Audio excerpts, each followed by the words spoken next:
நாம் எல்லாரும் இருக்கையிலிருந்து எழுந்திருந்து எத்தனை பேர் நம்ம அவரை துதிக்க வந்திருக்கிறோம்? அல்லேலூயா என்று சொல்லுவோமா? நம்ம ஆராதிக்கிற தேவன் பெரியவர். அவர் யெகோவா என்ற நாமம் உள்ள தேவன். அவர் இருக்கிறவராகவே இருக்கிறேன் என்று சொல்லியிருக்கிறார். அல்லேலூயா. எத்தனை பேர் அவரை துதிக்க வந்திருக்கிறோம் இந்த காலை வேளையில்? ஆண்டவரே, நாங்கள் உம்மை துதிக்கிறோம், உம்மையே ஆராதிக்க நாங்கள் வந்திருக்கிறோம். ஆண்டவரே, உம்முடைய சமூகத்திலே நாங்கள் ஒன்றாய் வந்திருக்கிறோம். ஆண்டவரே, எங்களுக்கு கொடுத்திருக்கிற இந்த ஓய்வு நாளில் ஆண்டவரே, நாங்கள் உம்மை துதிக்க உம்முடைய ஆலயத்திலே கூடி வந்திருக்கிறோம் என்று சொல்லுகிறவர்கள் அல்லேலூயா என்று சொல்லுவோமா? அல்லேலூயா.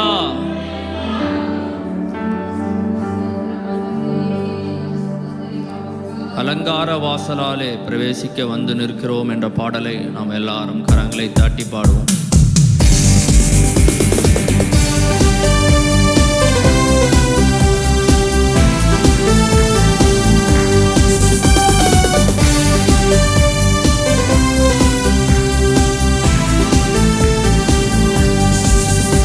அலங்கார வாசலாலே பிரவேசிக்க வந்து நிற்கிறோம், தெய்வ வீட்டின் நன்மையாலே நிரம்பிட வந்து நிற்கிறோம். அலங்கார வாசலாலே பிரவேசிக்க வந்து நிற்கிறோம், தெய்வ வீட்டின் நன்மையாலே நிரம்பிட வந்து நிற்கிறோம். ஆராதிக்க வந்தோம், அன்பு கூற வந்தோம், யெகோவா தேவனையே துதித்திட வந்தோம், தொழுதிட வந்தோம், தூயவரே சுவையே. ஆராதிக்க வந்தோம், அன்பு கூற வந்தோம், யெகோவா தேவனையே துதித்திட வந்தோம், தொழுதிட வந்தோம், தூயவரே சுவையே.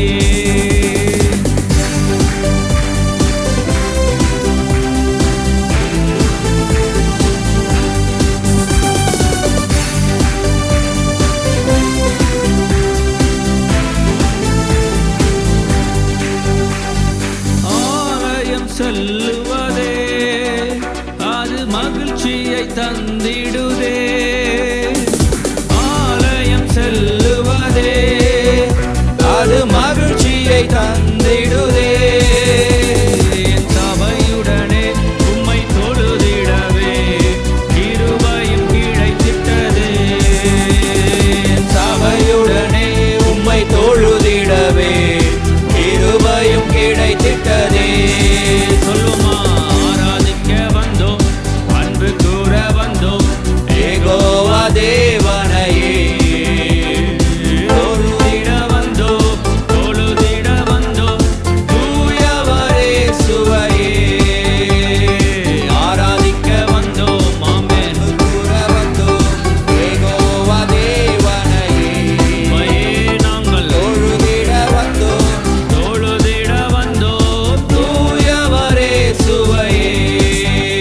அலங்கார வாசலாலே பிரவேசிக்க வந்து நிற்கிறோம், தெய்வ வீட்டின் நன்மையாலே நிரம்பிட வந்து நிற்கிறோம். அலங்கார வாசலாலே பிரவேசிக்க வந்து நிற்கிறோம். ஆமென். நிரம்பிட வந்து நிற்கிறோம். ஆராதிக்க வந்தோம், ஆராதிக்க வந்தோம், அன்பு கூற வந்தோம், யெகோவா தேவனையே. நாங்கள் ஆராதிக்கிற தேவன் அவர் பெரியவர், தூயவரே சுவையே. ஆமென். ஆராதிக்க வந்தோம், அன்பு கூற வந்தோம், யெகோவா தேவனையே துதித்திட வந்தோம், தொழுதிட வந்தோம், தூயவரே சுவையே. பலிகளை செலுத்திடவே ஜீவ பலியாக மாறிடவே, பலிகளை செலுத்திடவே ஜீவ பலியாக மாறிடவே,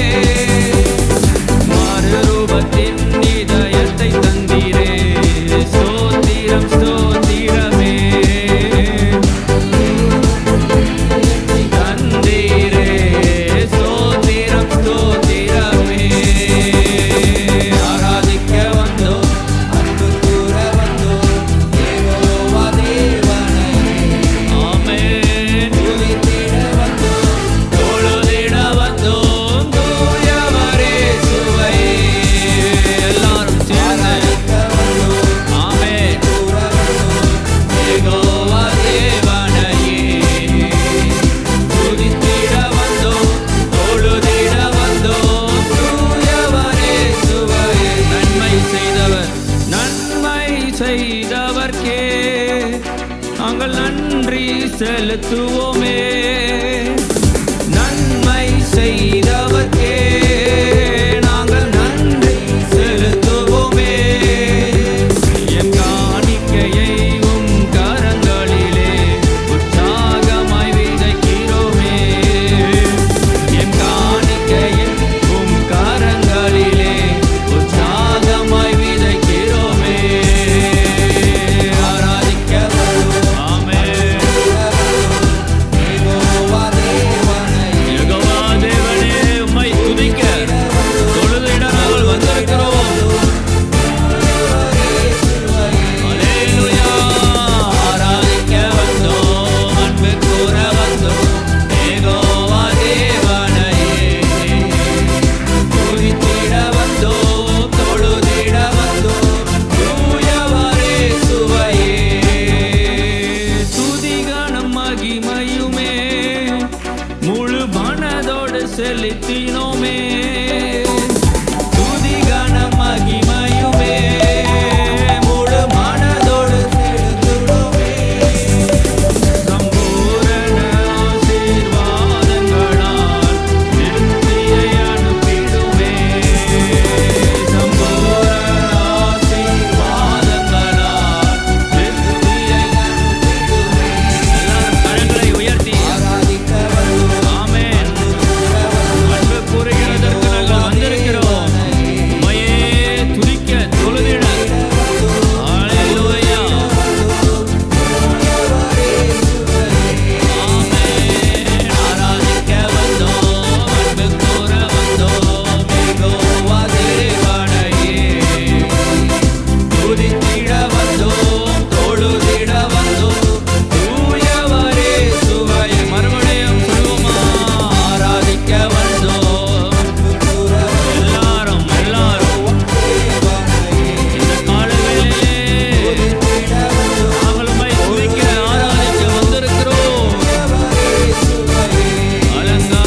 அலங்கார வாசலாலே பிரவேசிக்க வந்து நிற்கிறோம். தெய்வ வீட்டின் நன்மையாலே நிரம்பிட வந்து நிற்கிறோம். அலங்கார வாசலாலே ஆமென். தெய்வ வீட்டின் நன்மையாலே நிரம்பிட வந்து ஆராதிக்க வந்தோம், ஆராதிக்க வந்தோம், அன்பு கூற வந்தோம். அல்லேலூயா.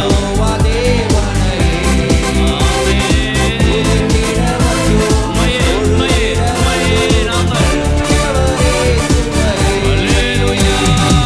ஆராதிக்க வந்தோம், அன்பு கூற வந்தோம். யெகோவா தேவனையே ஆமென். துதித்திட வந்தோம், பலிகளை செலுத்திடவே, பலிகளை செலுத்திடவே, ஜீவ பலியாக மாறிடவே, பலிகளை செலுத்திடவே, ஜீவ பலியாக மாறிடவே. மறுரூபத்தின் இதயத்தை தந்தீரே, ஸ்தோத்திரம் ஸ்தோத்திரமே. தந்தீரே, ஸ்தோத்திரம் ஸ்தோத்திரமே. ஆராதிக்க அல்லேலூயா.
ஆராதிக்க உம்மிலே அன்பு கூறுகிறதற்கு ஆண்டவரே நாங்கள் வந்திருக்கிறோம்.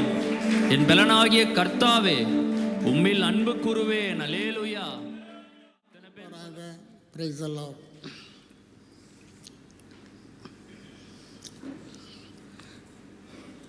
யோவான் சுவிசேஷம்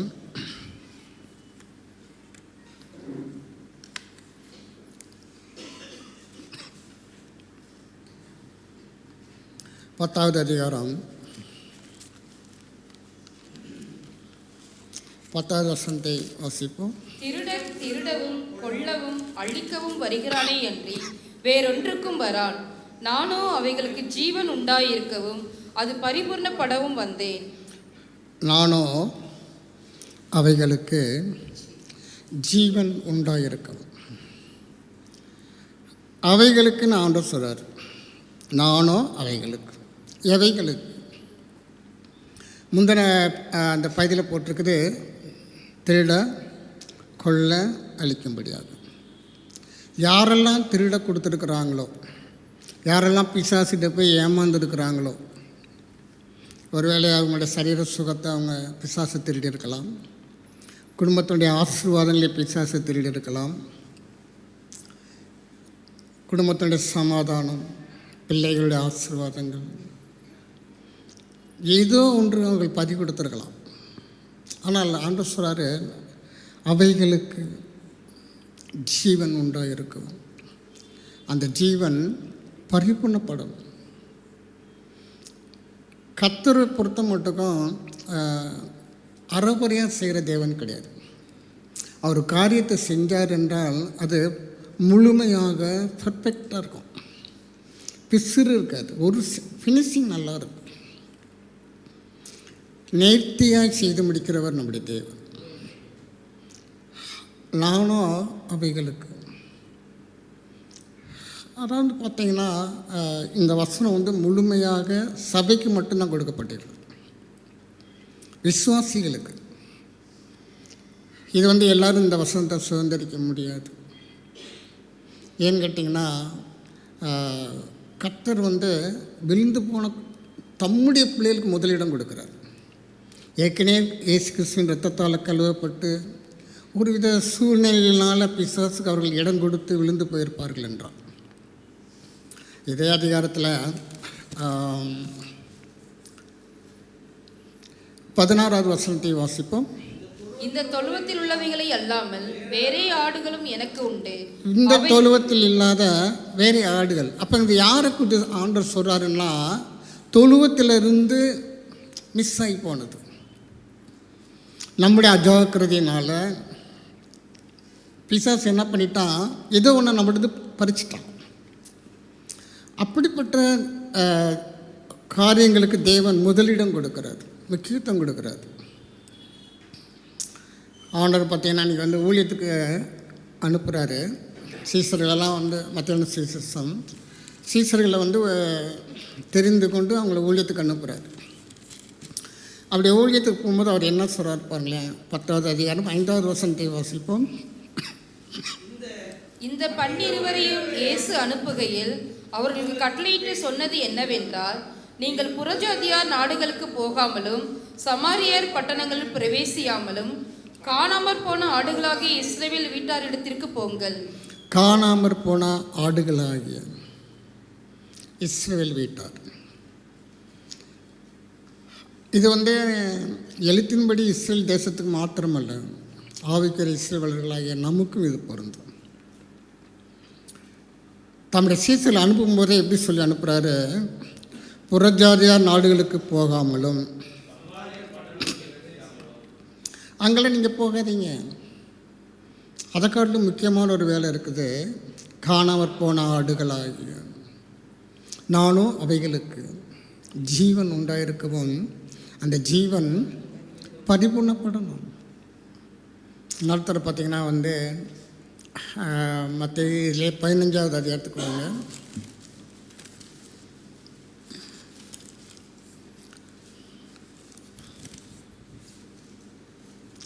இங்கே ஒரு பகுதி பார்த்தோன்னா, கானானிய ஸ்திரீ இயேசுவிடத்தில் ஒரு பிரேயர், என் மகள் பிசாசினால் கொடிய வேதனைப்படுகிறாள்.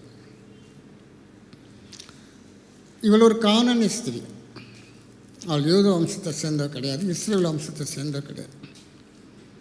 அவள் எப்படி ஜெபிக்கிறான்? அந்த 22வது வசனத்தில் பார்த்தீங்கன்னா, ஆண்டவரே தாவீதின் குமாரனே எனக்கு இறங்கும், எனக்கு இறங்கும்.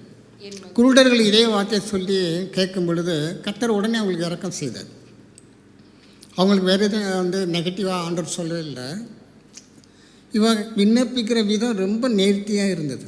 தாவீதின் குமாரனே எனக்கு இறங்கும். ஆனால் ஆண்டவர் என்ன சொல்கிறார் பார்த்தீங்கன்னா, 24வது வசனத்தை வாசிப்போம். அதற்கு அவர், காணாமற் போன ஆடுகளாக இஸ்ரவேல் வீட்டாரத்திற்கு அனுப்பப்பட்டேனே அன்றி மற்றபடி அல்லவென்றார். காணாமற் போன ஆடுகளாகிய இஸ்ரவேல். அருமையானவர்களே, பொதுவாக மனிதர்களுக்குள்ளாக 2 பகுதி இருக்கிறது. ஒன்று அந்தரங்கமாக இருக்கும், ஒன்று வெளியரங்கமாக இருக்கும்.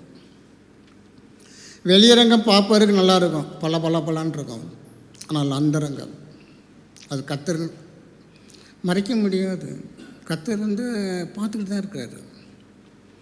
அநேக பிரச்சனைகளுக்கு காரணம் அந்த அந்தரங்கம் தான். வெளியே நமக்கு நம்ம அப்படியே வர்றோம் போகிறோம். நம்முடைய அந்தரங்கம் சரியாக இல்லை என்றால் பிசாசு நம்மளை எங்கேயோ ஒரு இடத்துல தூக்கிட்டு போயிட்டோம், அவ்வளோதான். அதனுடைய பாதிப்பு மகா மோசமாக இருக்கும். அதில் நம்ம ரொம்ப ரொம்ப ஜாக்கிரதை உள்ளவர்களாக இருக்கணும். யாருமே என்னை பார்க்கல அப்படின்னா தாவீது துணிஞ்சு பாவம் செய்யும். ஆண்டவர் சொன்னார், நீ இருட்டில் செஞ்ச, நான் பகல் வெளிச்சத்தில் அதை வெளிப்படுத்தினேன். கர்த்தருக்கு மறைவான இந்த உலகத்தில் எதுவுமே கிடையாது.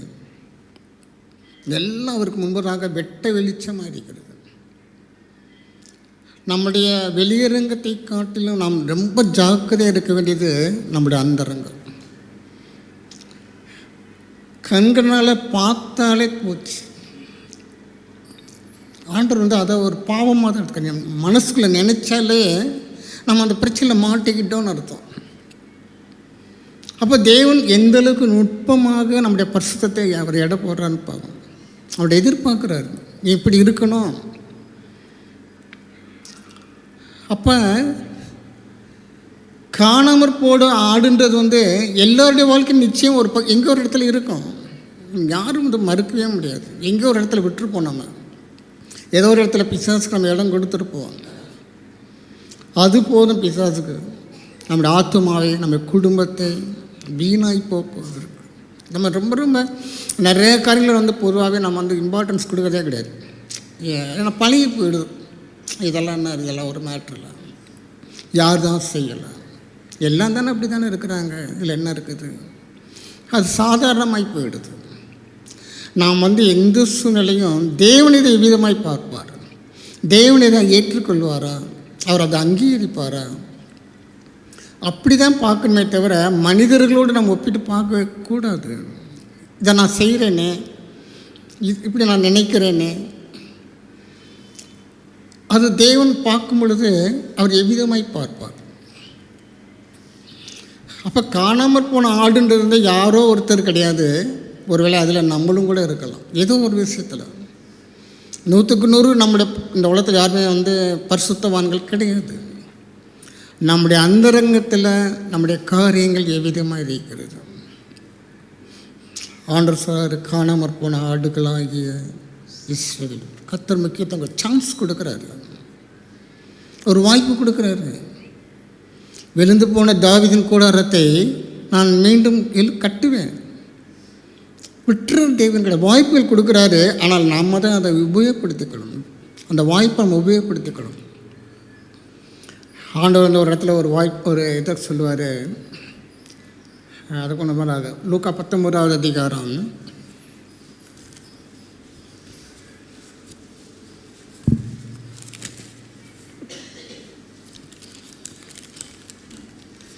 10வது வசனத்தை வாசிப்போம். இழந்து போனதை தேடவும் ரட்சிக்கவுமே மனுஷகுமாரன் வந்திருக்கிறார் என்றார். இழந்து போனதை தேடவும் ரட்சிக்கவுமே மனுஷகுமாரன் அவர் வந்திட நோக்கமே அதுதான். முதலாவதாக ஏதேன் தோட்டத்தில் மனிதன் இழந்தான். அடுத்தபடியாக ஒரு சகோதரன் தன்னுடைய இளைய சகோதரனை கொலை செய்தான். அப்படியே தொடர்ந்து பாவங்கள் பெருகி கொண்டே போகுது. பாவங்கள் பெருக பெருக மனிதனுக்கும் தேவனுக்கும் உள்ள உறவு விலகி போய்கிட்டே இருக்கு. மீண்டும் நமக்குள்ளாக அந்த ஏதேன் தோட்டத்துடைய ஐக்கியம், தேவனுடைய ஐக்கியத்தை தேவன் கொடுக்கும்படியாக இழந்து போனதை தேடவும் ரட்சிக்கவும். இதுதான் பாவம் செஞ்சிட்டாங்கள, ஏதேன் தோட்டத்தை விட்டு துரத்திட்டோம்ல அப்படின்னு பரலோகராஜ்யம் விடலை. அவனுக்கு மீண்டும் வாய்ப்புகள் கொடுக்கப்படுகிறது. மீண்டும் அவன் பிசாசின் வல்லமிருந்து அவன் காப்பாற்றப்பட வேண்டும். அப்படியே தேவன் நம்மளை கைவிடுகிற தேவன் கிடையாது, வாய்ப்புகள் கொடுக்குறாரு. ஆண்டவர் சொல்கிறாரு, ஒரு மனுஷனுக்கு இதே லூக்கால 15வது இடத்துல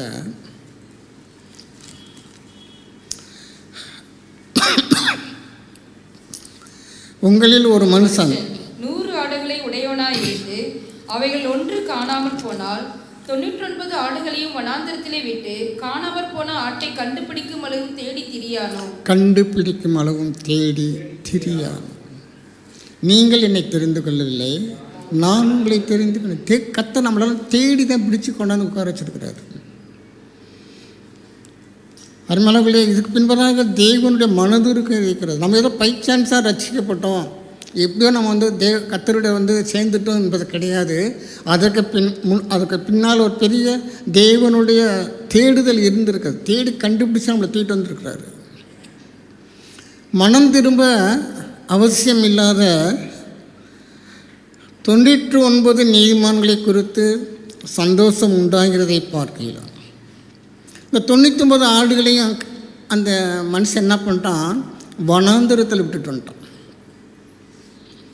வனாந்தரம் எப்படி இருக்கும், அது வளமாக இருக்காது. ஆனால் இங்கே மனம் திரும்ப அவசியம் இல்லை. ஆனாலும் கூட அவங்கள வனாந்தரத்தில் விடுவதற்கு கர்த்தர் யோசிக்கலை. காணாமற் போன அந்த ஒரு ஆட்டுக்காக தேடி திரிந்து நானும் அவைகளுக்கு ஜீவன் உண்டாயிருக்கும். அருமையானவர்களே, இது நம்ம இந்த வசனத்தை மேலோட்டமாக படிச்சுட்டு போயிட்டே இருக்கிறோம். அதுக்கு பின்பதாக பரலோகராஜ்யம் எவ்வளோ காரியங்கள் நமக்காக செய்திருக்கின்றதை நம்ம யோசிக்கணும். மனம் திரும்ப அவசியம் இல்லாத 99 நீதிமான்களை குறித்து சந்தோஷம் உண்டாகியதை பார்க்கிறோம். மனம் திரும்புகிற ஒரே பாவி. நாம் எங்கெங்கெல்லாம் எந்த பகுதியில் நம்ம திருத்தி கொண்டே வருகிறோமோ அந்த அளவுக்கு தேவனுடைய அந்த முழு கவனம் நம் மீது வரும். தேவன் பொறுத்த மட்டும் பாவத்தை பாராத சுத்த கண்ணர். தேவன் பாவிகளை நேசிக்கிறார், ஆனால் பாவத்தை அவர் ஏற்றுக்கொள்வதே கிடையாது. அதுக்கு தான் வாய்ப்புகள் கொடுக்கப்படுகிறது, நம்மை திருத்திக் கொள்ளும்படியாக, நம் மனம் திரும்பும்படியாக. நோயாளிக்கு எப்படி ஆக்சிஜன் கொடுத்து அந்த உயிரை காப்பாற்றுவதற்கு பிரயாசப்படுறாங்களோ, அதே போல் தேவனும் நம்மை காக்கும்படியாக, நம்மளை மீண்டும் உயிர்ப்பிக்கும்படியாக அவர் பிரயாசப்பட்டு கொண்டே இருக்கிறார். ஆனால் நம்ம இந்த வாய்ப்பை நம்ம தான் என்ன பண்ணணும், உபயோகப்படுத்த வேண்டும். எசேக்கியேல் தீர்க்கதரிசியின் புஸ்தகம் 37வது அதிகாரம்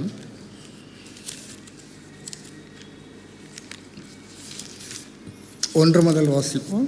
கர்த்தருடைய கை என்மேல் அமர்ந்து கர்த்தர் என்னை ஆவிக்குள்ளாக்கி வெளியே கொண்டு போய் எலும்புகள் நிறைந்த ஒரு பள்ளத்தாக்கின் நடுவில் நிறுத்தி என்னை அவைகளின் அருகே சுற்றி நடக்க பண்ணினார். இதோ பள்ளத்தாக்கின் வெட்ட வெளியிலே அந்த எலும்புகள் மகா திரளாய் கிடந்தது, அவைகள் மிகவும் உலர்ந்ததுமாய் இருந்தது. அவர் என்னை நோக்கி, மனுபுத்திரனே, இந்த எலும்புகள் உயிரடையுமா என்று கேட்டார். அதற்கு நான், கர்த்தராகிய ஆண்டவரே, தேவரீர் அதை அறிவீர் என்றேன். போதும்.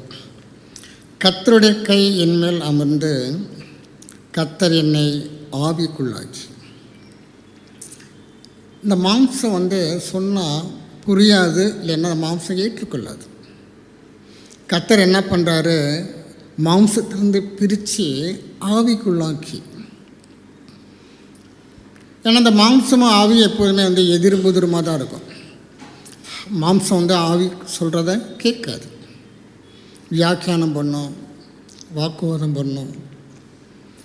ஆனால் ஆவி ஆவியோடு தான் இசைந்து போக முடியும். ஆண்டவர் என்ன பண்ணுறாரு, என்னை ஆவிக்கு உள்ளாக்கி வெளியே கொண்டு போய், நம்ம இருக்கிற இடத்துலேருந்து முதலாவது இருக்கிற இடம் என்றால் நம்ம எந்த இடத்துல தேவனுக்கு பிரியமான காரியங்களை செய்கிறோமோ அந்த இடத்துலேருந்து வெளியே வரணும். அந்த சூழ்நிலையிலேருந்து நம்ம வெளியே வரணும். ரெண்டும் ஒரே இடத்துல இருக்க முடியாது. பரிசுத்தமும் பாவமும் ஒரே இடத்துல இருக்க முடியாது. ஆண்டவர் என்ன பண்ணுறாரு, என்னை ஆவிக்குள்ளாக்கி வெளியே கொண்டு போய்.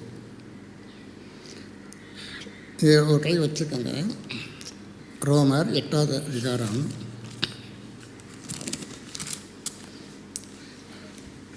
9வது வசனத்தையும் வாசிப்போம். உங்களில் வாசமாய் இருந்தால் நீங்கள் மாம்சத்துக்கு உட்பட்டவர்களாய் இராமல் ஆவிக்குட்பட்டவர்களாய் இருப்பீர்கள். தேவனுடைய ஆவி உங்களில் வாசமாக இருந்தால், இந்த வசனத்தை நம்ம ஏற்கனவே பார்த்துருக்குறோம். அப்போ வந்து இதை குறித்து விவரமாக தியானிக்க முடியலை. தேவனுடைய ஆவி நமக்குள்ளாய் வாசமாக இருக்கும் என்றால், அதாவது வந்து இந்த பூமி வந்து சிருஷ்டிக்கும் பொழுது அது வெறுமையும் ஒழுங்கின்மையுமாக இருந்தது. ஆழத்தின் மேல் இருள் இருந்தது. அதற்கு மேலே தேவன் அசைவாடி கொண்டிருந்தார். நம்முடைய வாழ்க்கையில் ஒழுங்கின்மையையும் வெறுமையையும் மாற்றும்படியாக, இருளிலிருந்து வெளிச்சத்தை கொண்டு வரும்படியாக அந்த சிருஷ்டிப்பை தேவன் ஒவ்வொரு நாளும் நம்முடைய வாழ்க்கையில் செய்கிறவராக இருக்கிறார். ஆரம்பத்தில் ஒரு சிருஷ்டிப்பு நடந்தது. ஆனால் அதோடு தேவன் விட்டு விடவில்லை. விழுந்து போன மனிதனை மீண்டும் உயிர்ப்பிக்கும்படியாக, ஜீவனை கொடுக்கும்படியாக, நானும் அவைகளுக்கு ஜீவன் உண்டாக்க முடியாது. அங்கே ஜீவன் உண்டாக வேண்டியது அவசியமாக இருக்கிறது. தேவனுடைய ஆவி உங்களில் வாசமாக இருந்தால் நீங்கள் மாம்சத்துக்கு உட்பட்டவர்களாய் ஈராமல் ஆவிக்கு உட்படுவார். ஏன் ஆவிக்குரியவர்களாய் நம்ம தேவன் மாற்றுகிறார் என்றால், இதிலே நீங்கள் 6வது வசனத்தை வாசிப்போம். மாம்ச சிந்தை மரணம், ஆவியின் சிந்தையோ ஜீவனும் சமாதானமுமாம். ஜீவன் உண்டாகும்படியாக, நானோ அவைகளுக்கு ஜீவன் உண்டாகிருக்கவும். அப்போ ஜீவன் உண்டாக வேண்டும் என்றால் இந்த மாம்சம் என்ன பண்ணணும், அழிக்கப்படணும். ஜீவன் உண்டாவதற்கு இந்த மாம்ச சிந்தை எது கொண்டுட்டு வரும்னா மரணத்தை கொண்டுட்டு வரும். ஆவியின் சிந்தையோ, அதுதான் கர்த்தர் நம்மளை வந்து ஆவிக்குள்ளாக இந்த மாம்சம் மறைஞ்சு மறைஞ்சு மறைஞ்சு ஆவிக்குள்ளே நாம் முழுமை அடையும்படியாக நம்முடைய சிந்தனைகள், நம்முடைய செயல்கள் எல்லாமே ஆவியானுடைய கண்ட்ரோல் இருக்கணும். ஏன்னா மாம்சம் நம்மளை என்ன பண்ணிடும், அது பார்ப்பதற்கு இச்சிக்கத்தக்கதும் புசிப்பதற்கு ஏற்றதுமாய் காட்டும். ஆனால் கர்த்தர் சொல்லியிருக்காரு, நீ அதை சாப்பிடக்கூடாது. நீ புசிக்கும் நாளிலே சாகவே சாவாய். மாம்ச சிந்தை மரணம். இவன் மாம்ச சிந்தையோடு பார்த்தா அது பார்க்கும்போது எப்படி இருந்தது, நல்லா தான் இருந்தது. ஆனால் அது மரணத்தை கொண்டு வந்தது. ஆனால் ஆண்டவர் என்ன பண்ணுறாரு, ஆவிக்குள்ளாக்கி நம்முடைய மாம்சம் கொஞ்சம் கொஞ்சமாக அப்படியே குறைஞ்சி குறைஞ்சி குறைஞ்சி ஆவியானவர் முழுமையாக நம்மளை ஆளுகை செய்யும்படியாக. இதில் 4-5 வசிங்க. ஆவியின்படி நடக்கிற நம்மிடத்தில் நியாயப்பிரமாணத்தின் நீதி நிறைவேறும்படிக்கே அப்படி செய்தார். அன்றியும் மாம்சத்தின்படி நடக்கிறவர்கள் மாம்சத்திற்குள்ளேயே சிந்திக்கிறார்கள், ஆவியின்படி நடக்கிறவர்கள் ஆவிக்குரியவர்களே சிந்திக்கிறார்கள். இதுதான் தேவன் ஆவிக்குள்ளாக நம்மளை வழி நடத்துகிறாரு. ஆவியின்படி நடக்கிறவர்கள் ஆவிக்குரியவர்களே சிந்திக்கிறார்கள். எதுனாலும் அவங்க சிந்தனை எப்படி போகும், ஆவியானவருக்கு இது பிடிக்குமா, தேவனுக்கு இது பிடிக்குமா, கர்த்தர் செஞ்சால் அவருக்கு பிடிக்காது. எப்போதுமே தேவனோடு இசைந்து இசைந்து இசைந்து இந்த மாம்சம் வந்து என்ன பண்ணணும்னா தாறுமாறான சிந்தனையில் கொண்டுட்டு வரும். அது எதில் போய் முடியும் கேட்டீங்கன்னா, மாம்ச சிந்தை 7வது வசனத்தை வாசிப்போம். தேவனுக்கு விரோதமான பகை. அது தேவனுடைய நியாயப்பிரமாணத்துக்கு கீழ்ப்படியாமலும் கீழ்ப்படிய கூடாமலும் இருக்கிறது. கீழ்ப்படிய கூடாமல் இருக்கிறது. அதான் பிரச்சனை. அடங்க மாட்டேங்குது. நம்ம என்ன பண்ணுறோம்னா ஒரு சில காரியங்களை செஞ்சு முயற்சி பண்ணுறோம். அதெல்லாம் ஜெயிக்க முடியாது. அது ஆவியானுடைய ஒத்துழைப்பு நமக்கு அவசியமாக இருக்கிறது. அதனால தான் என்ன பார்த்தீங்கன்னா இங்கே அந்த 37 வருஷத்தில் கர்த்தர் என்னை ஆவிக்குள்ளாக்கி. ஏன்னா ஆவிக்குரியவர்கள் தான் ஆவிக்கு ஏற்றபடி சிந்திக்க முடியும். மாம்சத்துக்குரியவர்கள் மாம்சத்துக்கு ஏற்றபடி தான் சிந்திப்பாங்க. ரெண்டுக்கும் நிறைய வித்தியாசம் இருக்கிறது. அரிமானவர்களே, அதாவது நம்முடைய ஆவிக்குரிய காரியங்கள், நம்முடைய மாம்ச சிந்தை மறைந்து ஆவிக்குரிய காரியங்கள் நம்மளே உருவாக வேண்டும் என்றால் நாம் முற்றிலுமாக பிதாவுடைய கண்ட்ரோல். தேவனுடைய ஆவி என்பது பிதாவை குறிக்கிறது. தேவனுடைய ஆவி உங்களில் வாசமாயிருந்தால் பிதாவாகிய தேவன். யாக்கோப்பு புஸ்தகம், யாக்கோப்பு 1 அதிகாரம்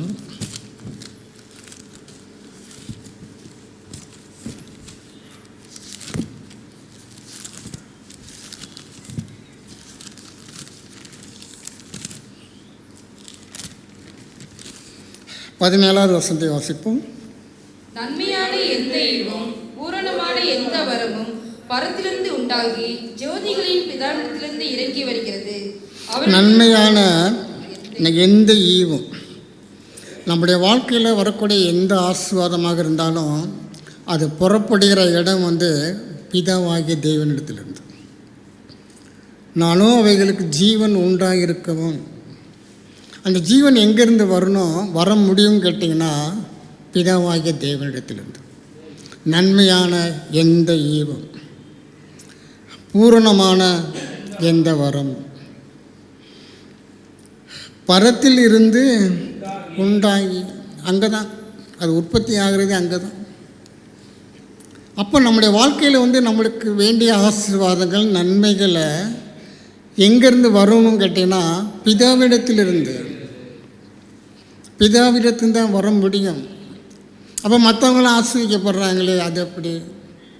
அது ஆசீர்வாதம் போல் தெரியும், ஆனால் அது நிச்சயமான ஆசீர்வாதம் கிடையாது. பிசாசு என்ன பண்ணுறான்னா சில நன்மையான காரியங்களை செய்கிறதுக்கு வாய்ப்புகள் கொடுக்குறான், ஆனால் அதனுடைய முடிவு மோசமாக இருக்கும். நிச்சயமாக நன்மையாக இருக்க முடியாது. சில இன்றைக்கி என்ன பண்ணுறான், பொருளாதார ஆசீர்வாதங்களை பார்த்தோன்னே மயங்கிறாங்க.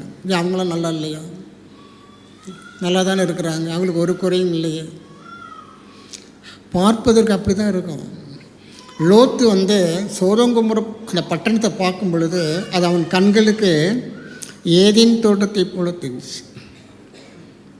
அவன் இப்போ பார்க்க பச்சை பசையில் இருந்தது. அவனுக்கு ஏதேன் தோட்டத்தை போல் தெரிஞ்சது, ஆனால் உண்மையிலே அது ஏதேன் தோட்டம் அல்ல. அது உள்ளே தேவனுடைய கோபம் தான் அங்கே இருந்தது. கொஞ்ச நாள் அது தேவனுடைய நகரத்தை அழித்து போட்டார். பிசாசு கொடுக்குற ஆசீர்வாதம் அப்படி தான், பார்க்குறதுக்கு நல்லா இருக்கும், ஆனால் உள்ளே அது நம்ம கவனிக்கணும்.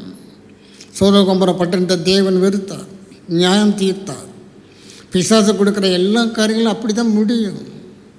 அப்போ பிதாவாகிய கடவுள் நமக்கு கொடுக்கறது தான் நிச்சயமான நிரந்தரமான ஆசீர்வாதம். அதனால தான் யோவான் சாணன் சொன்னான். யோவான் சுவிசேஷம் 3 அதிகாரம்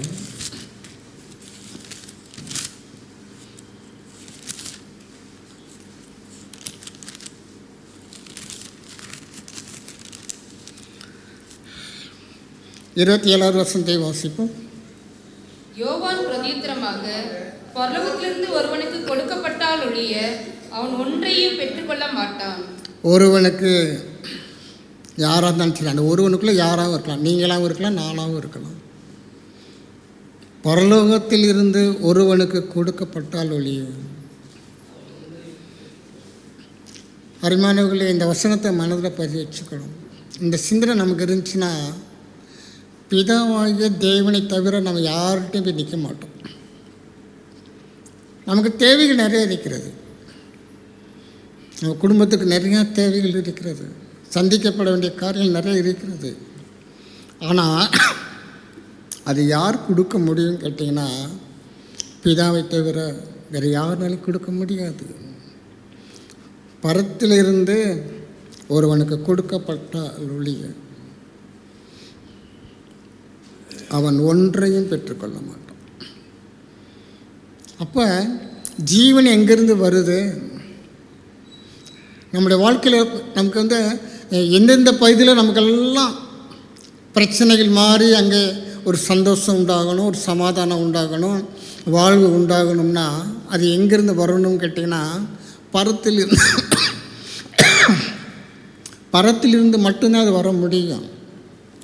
எசேக்கியேல் 37 அதில் ஒரு கை வச்சுக்கோங்க, அது ஒரு கட்சி பேராச்சும் வச்சுக்கோங்க. 3வது வசனத்தை வாசிப்போம். அவர் என்னை நோக்கி, மனுபுத்திரனே, இந்த எலும்புகள் உயிரடையுமா என்று கேட்டார். அதற்கு நான், கர்த்தராகிய ஆண்டவரே, தேவரீர் அதை அறிவீர் என்றேன். ஒரு பெரிய பள்ளத்தாக்கு, அந்த பள்ளத்தாக்கு ஃபுல்லாக எலும்புகளாக இருக்குது.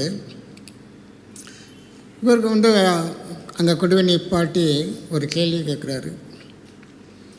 மனுபுத்திரனே, இந்த எலும்புகள் உயிரடையுமா?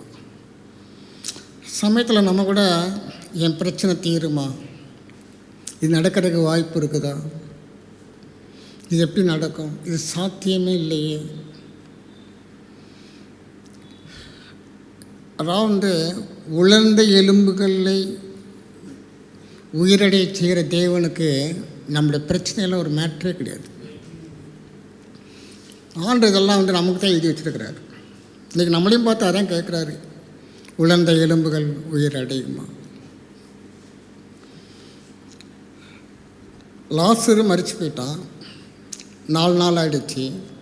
சகோதரிகள்லாம் சொன்னாங்க, வேண்டாம் ஆண்டவரே, நாரும். 4 நாள் ஆகிடுச்சு, சரீர நேரம் நாருமே. கர்த்தர் அதை பற்றிலாம் கவலையே படலை. பிதாவை நோக்கி ஸ்தோத்திரம் பண்ணார், லாசருவே வெளியே வானார், லாசரு வெளியே வந்துட்டான். மரித்து போன சரீரத்தை பார்த்தா சொன்னார், லாசருவே வெளியே வா. அங்கே ஜீவன் இல்லை, வெறும் சரீரம் மாத்திரம், நாத்தம் எடுத்து போன ஒரு சரீரம் தான் உள்ளே இருந்தது.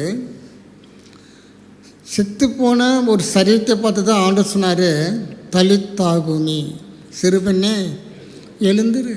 அவன் செத்து போன சரீரத்தில் சொல்லும் பொழுது அங்கே ஜீவன் உண்டாகிறது. லாசருடைய சரீரத்தில் ஜீவன் உண்டாகிறது. உயிரடையுமா? ஆனால் தேவனுக்கு முன்பதாக இதெல்லாம் ஒரு காரியமே கிடையாது. உயிரடையும். அது என்ன சொல்கிறான்னு பாருங்களேன். அப்பொழுது அவர், நீ இந்த எலும்புகளை குறித்து தீர்க்க தரிசனம் உரைத்து அவைகளை பார்த்து சொல்ல வேண்டியது என்னவென்றால், உலர்ந்த எலும்புகளே, கர்த்தருடைய வார்த்தையை கேளுங்கள். கர்த்தருடைய வார்த்தையை கேளுங்கள். உயிரடைய வேண்டும் என்றால், ஜீவன் உண்டாக வேண்டும் என்றால், கர்த்தருடைய வார்த்தையை கேளுங்கள். ஏன்னா அதில் தான் இருக்குது எல்லாமே.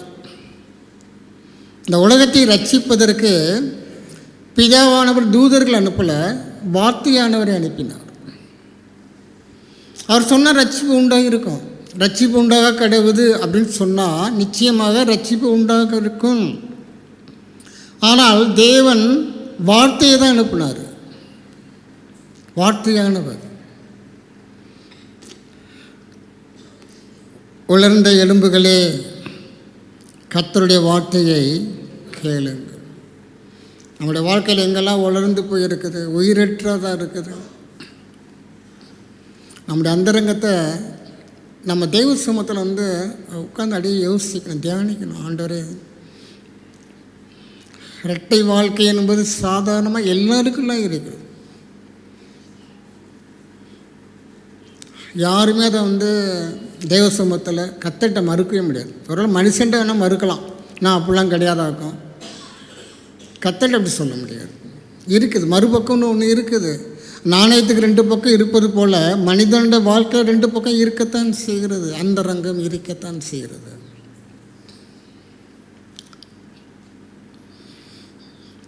உலர்ந்த எலும்புகளே, கர்த்தருடைய வார்த்தையை கேளுங்கள். அவர் தம்முடைய வசனத்தை அனுப்பி குணமாக்கி அழிவுக்கு விலைக்கு தப்பி வைக்கிற தேவன். வார்த்தையை தான் கர்த்தர் ஃபஸ்ட்டு கொடுப்பார்.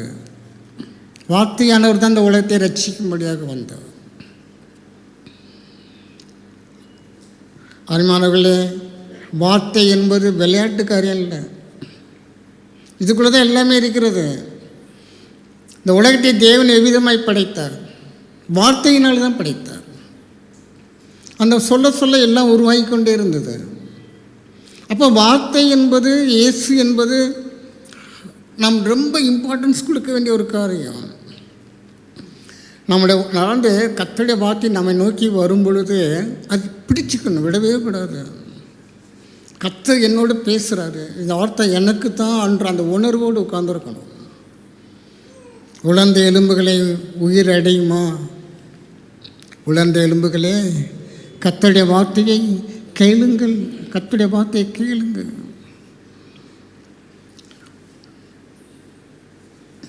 மத்தேயு சுவிசேஷம் 17வது அதிகாரம். இங்கே ஒரு காரியத்தை ஆவியானவர் எழுதி வச்சிருக்கிறாரு. மறுரூப மலையில் ஆண்டவர் என்ன பண்ணார்னா, பேதுரு, யாக்கோபு, யோவான்லாம் கூட்டி போய் அவங்களுக்கு முன்பதாக மறுரூபம் ஆகிறார். அப்போ மோசேயும் எலியாவும் வந்து அவங்களோட பேசுகிறாங்க. அப்படி பேசும் பொழுது அங்கே ஒரு சத்தம் உண்டாகுது. 5வது வசனத்தை வாசிப்போம். அவன் பேசுகையில், இதோ ஒளியுள்ள ஒரு மேகம் அவர்கள் மேல் நிழலிட்டது. இவர் என்னுடைய நேசகுமாரன், இவரில் பிரியமாயிருக்கிறேன், இவருக்கு செவி கொடுங்கள் என்று அந்த மேகத்திலிருந்து ஒரு சத்தம் உண்டாயிற்று. சிலுவை பாடுகளை குறித்து அவங்க பேசிக்கிட்டு இருக்கிறாங்க. பிதாவானவர் என்ன சொல்கிறாரு? இவர் என்னுடைய நேசகுமாரன், இவருக்கு செவி கொடுங்க. மரியாள் என்ன சொன்னால், அவர் உங்களுக்கு என்ன சொல்லுகிறாரோ செய்யுங்க, கேளு, இவருக்கு செவி கொடுங்க. கர்த்தருடைய வார்த்தை வரும் பொழுது ஜாக்கிரதையாக பெற்றுக்கொள்கிறவர்களாக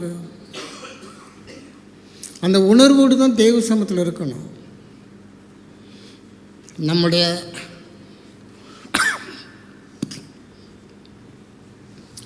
நம்முடைய வாழ்க்கையில் வந்து இன்னும் நம்முடைய வாழ்க்கையில் பிரச்சனை இருக்குதுன்னு சொன்னால் நம்ம ஒழுங்காக கர்த்தருடைய வார்த்தை கேட்கல. நாம் வேண்டிக் கொள்வதற்கு முன்பதாகவே நமக்கு இன்னது தேவை என்று பரமபிதா அறிந்திருக்கிறார். அறிந்து என்ன பண்ணுறாரு? வார்த்தையை அனுப்புகிறார். நம்ம எப்படி இருக்கிறோம்னா, வார்த்தையை பெறுவதிலே ஜாக்கிரதையாக பெற்றுக்கொள்கிறோம். அப்படி இருந்தால் தான் அந்த வார்த்தையை நமக்குள்ளாக பிரவேசிக்க முடியும். கர்த்தருடைய வார்த்தை காது வரைக்கும் தான் வருது, ஆனால் இதயத்துக்குள்ளே போக மாட்டேங்குது. வார்த்தை அனுப்புகிறார் எதுக்கு? நம்மை குணமாக்கும்படியாக, ஒரு பிரச்சனையிலிருந்து நம்மளை காக்கும்படியாக. நம்ம கேட்குற விதத்தில் நம்ம எப்படி இருக்கிறோம் என்பது ரொம்ப ரொம்ப முக்கியம். இவருடைய நேசகுமாரன், இவருக்கு செவி கொடுங்கள். ஜீவன் உண்டாவதற்கு இதான் வழி, வேறு வழியே கிடையாது. உலர்ந்த எலும்புகள் உயிரடைய வேண்டுமென்றால், உலர்ந்த எலும்புகளே, கர்த்தருடைய வார்த்தையை கேளுங்கள். கர்த்தருடைய வார்த்தையின் போது நம்ம அப்படியே ரொம்ப அட்டென்ஷன் ஆகிடணும், ரொம்ப கவனித்து கேட்கணும்.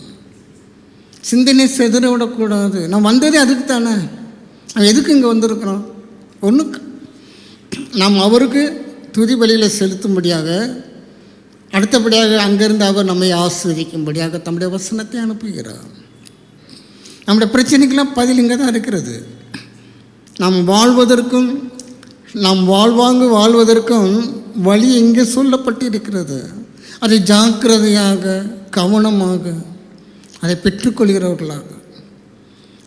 பரலோகராஜ் எப்படி பரத்திலிருந்து பிதாவானர் என்ன சொல்கிறாருன்னா, இவர் என்னுடைய நேசகுமாரன், இவரில் பிரியமாக இருக்கிறேன், இவர்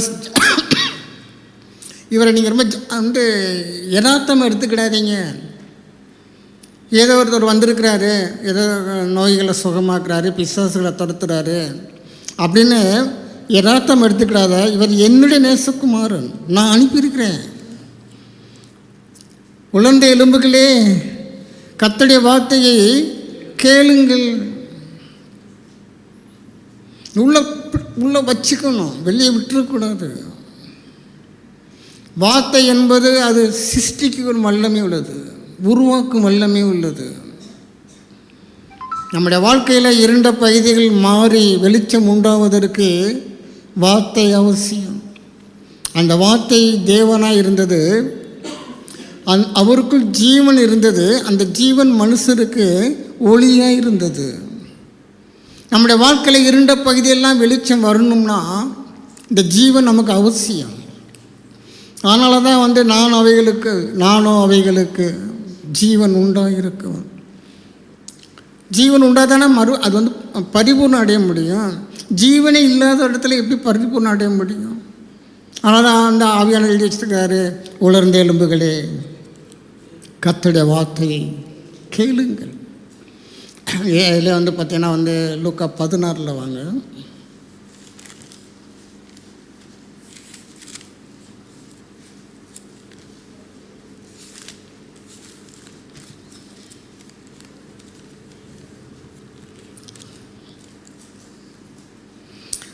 ஒரு ஐஸ்வர்யவான் இருந்தான், மறிச்சிட்டான். அங்கே வந்து ஒரு நரகம் நேரடியாக அவனுடைய கிரியைப்படி அவனுக்கு நரகம் தான் கிடச்சிச்சு. அங்கே போனோன்னே அவனுக்கு வந்து நான் இந்த வேதனையான இந்த இடத்துல வந்து நான் மாட்டிக்கிட்டேன். ஆனால் எனக்கு 5 சகோதரர் இருக்கிறாங்க, அவங்க இந்த வேதனை உள்ள இடத்துக்கு வரக்கூடாது. ஆத்மா பாரம் அங்கே போனோன்னே வந்துருச்சு. இங்கே இருக்கும்போது இவனுடைய ஆத்மாவை குறித்தும் கவலை இல்லை, சகோதரர்களுடைய ஆத்மாவை குறித்து கவலை இல்லை. நிர்விசாரம், அலட்சியம். அவனுடைய செல்வம் வந்து அவன் கண்களை குருடாக்கி விட்டது. நமக்குள்ள ஒரு ஆத்மா இருக்கின்ற அந்த அக்கறை இல்லவே இல்லை. ஆனால் அங்கே போய் ஆபிரகாம் நோக்கி ஜெபம் பண்ணுறோம். இந்த பூமியில் இருக்கிற வரைக்கும் நம்ம ஜெபத்துக்கு பதில் கிடைக்க வாய்ப்புகள் உண்டு. இந்த பூமியை விட்டு வெளியே போயிட்டோம்னா நம்ம ஜெபத்துக்கு பதில் என்பது நிச்சயமாக கிடையாது. அவ்வளோதான். அங்கே போய் நம்ம என்ன அழுது உருண்டு புரண்டாலும் யாரும் ஏன்னு கேட்க மாட்டாங்க. இந்த பூமியில் வாழ்கிற வரைக்கும் தேவன் நமக்கு வாய்ப்புகளை கொடுத்து கொண்டே இருக்கிறார், மனம் திரும்பும்படியாக, தேவனுடைய வார்த்தையை கவனித்து கேட்டு நம்மை திருத்தி கொள்ளும்படியாக. என்ன நடக்குன்னு பாருங்களேன். 27 வாசிப்போம். அப்பொழுது அவன், அப்படியானால் தகப்பனே, எனக்கு 5 பேர் சகோதரர் உண்டு, அவர்களும் வேதனை உள்ள இந்த இடத்துக்கு வராதபடி அவன் போய் அவர்களுக்கு சாட்சியாக அறிவிக்கும் பொருட்டு லாசருவை அனுப்ப சொல்கிறான். சாட்சி சொல்ல, நான் உங்கள் வீட்டு வாசல் கிடந்தேன் பார்த்தீங்களா, அந்த லாசரு நான் தான். நானும் மேலே போனேன் பர்வத்து, அங்கே நான் வந்து சுகமாக இருக்கிறேன், ஆனால் அவங்க அண்ணன் தான் மாட்டிக்கிட்டாரு அப்படின்னு சாட்சி சொல்லும்படியாக இந்த ஐஸ்வர்யவான் ஒரு ஜெப விண்ணப்பம் வைக்கிறான். அதுக்கு என்ன ஆன்சர் வருது பாருங்களேன். 29 வாசிங்க.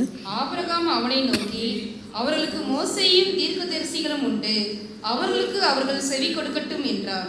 மோசேயும் தீர்க்கதரிசிகள் அங்கே இருக்கிறாங்க, முதலாவது அவங்களுக்கு செவி கொடுக்கட்டும். இவருடைய நேசகுமாரன், இவருக்கு செவி கொடுங்கள். இங்கே செவி கொடுக்கலன்னா அங்கே போய் ஒன்றும் பண்ண முடியாது. ஒரே ஒரு சான்ஸ் இந்த பூமியில் இருக்கிற வரைக்கும். உலர்ந்த எலும்புகளே, கர்த்தருடைய வார்த்தையை செவி கொடுங்கள், கவனிங்க. நீ உலர்ந்து போய் இருக்கிற, உனக்குள்ள உயிர் வரணும்னா, ஜீவன் வரணும்னா கர்த்தருடைய வார்த்தை அவசியம். அதுக்கு அவன் என்ன சொல்கிறான் பாருங்க. 30 வாசிப்போம்.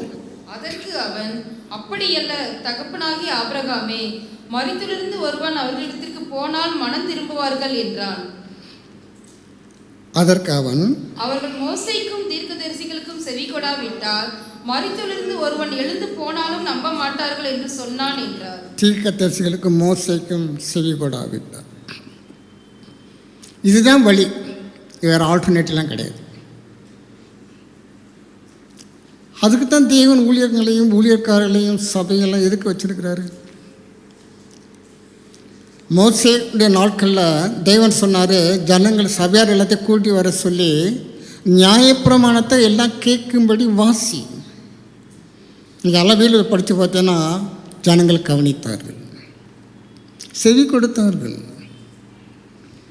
நம்முடைய வாழ்க்கையில் நமக்குள்ளாக ஜீவன் வர வேண்டுமென்றால், உலர்ந்த எலும்புக்குள்ளாக ஜீவன் வர வேண்டுமென்றால், உலர்ந்த எலும்புகளே கர்த்தருடைய வார்த்தைக்கு செவி கொடுங்கள். வேறு வழியே கிடையாது. அதுக்கு தான் நான் மோசேக்களையும் தீர்க்கதரிசிகளையும் பூமியில் வச்சுட்டு வந்துருக்கிறேன். அவங்களே அங்கே இருக்கிறாங்க, அவங்களுக்கே நீ செவி கொடுக்கலன்னா யாருக்கும் நீ செவி கொடுக்க மாட்டோம். இதுதான் மனிதனுடைய இயல்பு. கர்த்தர் எல்லாத்தையும் ஒழுங்கும் கிரமமாக தான் செய்வார். நம்ம இஷ்டம் போலலாம் தேவனுடைய பரலோகத்துடைய சட்டத்திட்டங்களை மாற்ற முடியாது. நம்ம தான் மாறணுமே தவிர அவர் மாற மாட்டார். அவர் சொன்னது தான். நாம் தான் மாற வேண்டுமே தவிர நம்ம என்ன பண்ணுறோம்னா கர்த்தரை மாற்றுவதற்கு பிரயாசப்படுகிறோம். நாம் மாறுவதற்கு பதிலாக அதுக்கு தான் சில ஷார்ட்கட்லாம் சொல்லிக் கொடுக்குறாங்க. விசுவாச அறிக்கையிடு. எப்படி விசுவாச அறிக்கையிட முடியும்? நீயே மனம் திரும்பலை, உன்னுடைய விசுவாசம் எப்படி கர்த்தர் கண்ணப்படுத்துவார்? கர்த்தருடைய வார்த்தைக்கு செவி கொடுத்து மனம் திரும்புறதுக்கு உனக்கு விருப்பம் இல்லை, உன்னுடைய விசுவாச அறிக்கை கர்த்தர் எப்படி அங்கீகரிப்பார்? சரி உபவாசம் போடு. சரி உபவாசம் போட்டுட்டா கர்த்தர் வந்து உன் ஜெபத்தை கேட்பான்னு என்ன அர்த்தம்? துன்மார்க்கனுடைய ஜெபம் தேவனுக்கு முன்பதாக அருவருப்பாக இருக்கிறது. தேவனுடைய வார்த்தைக்கு ஒருத்தன் செவி கொடுக்காம அவன் ஜெபம் பண்ணுனானா அந்த ஜெபத்தை தேவன் ஒரு நாளும் ஏற்றுக்கொள்ள மாட்டார். சத்தியத்துக்கு முதலாவது செவி கொடுக்கணும். வேதத்தினுடைய சத்தத்துக்கு நம்ம செவி கொடுக்கவில்லை என்றால் பரலோகராஜ்யம் முற்றிலுமாக நம்ம நிராகரித்து விடும். ஒருவேளை நம்ம இங்கே கிடந்துக்கிட்டு மல்லு கட்டலாம், நாங்கள் உபவாசம் இருக்கிறோமாக்கும், நாங்கள் அதை பண்ணுறோம் இதை பண்ணுறோம். அதாவது நம்ம கர்த்தரை மாற்றுவதற்கு பிரயாசப்படுவதை பார்க்கலாம்.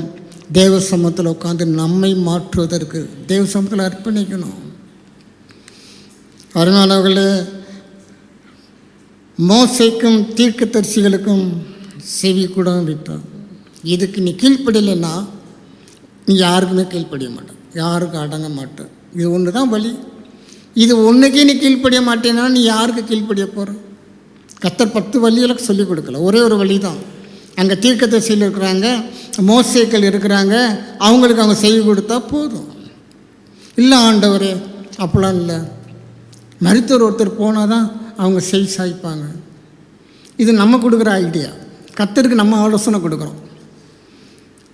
கர்த்தர் அவர் சொல்கிறபடியே நம்ம செய்யணுமே தவிர நம்ம பேச்சு கேட்டு அங்கே பரலோகராஜ்யம் எதையும் மாற்றிக்கொள்ளாது. நம்ம அதை கொஞ்சம் சரியாக புரிந்து கொள்ள வேண்டியது அவசியமாக இருக்கிறது. யோவான் 5வது அதிகாரத்தில் ஒரு வசனம் இருக்குது, அதை பார்ப்போம்.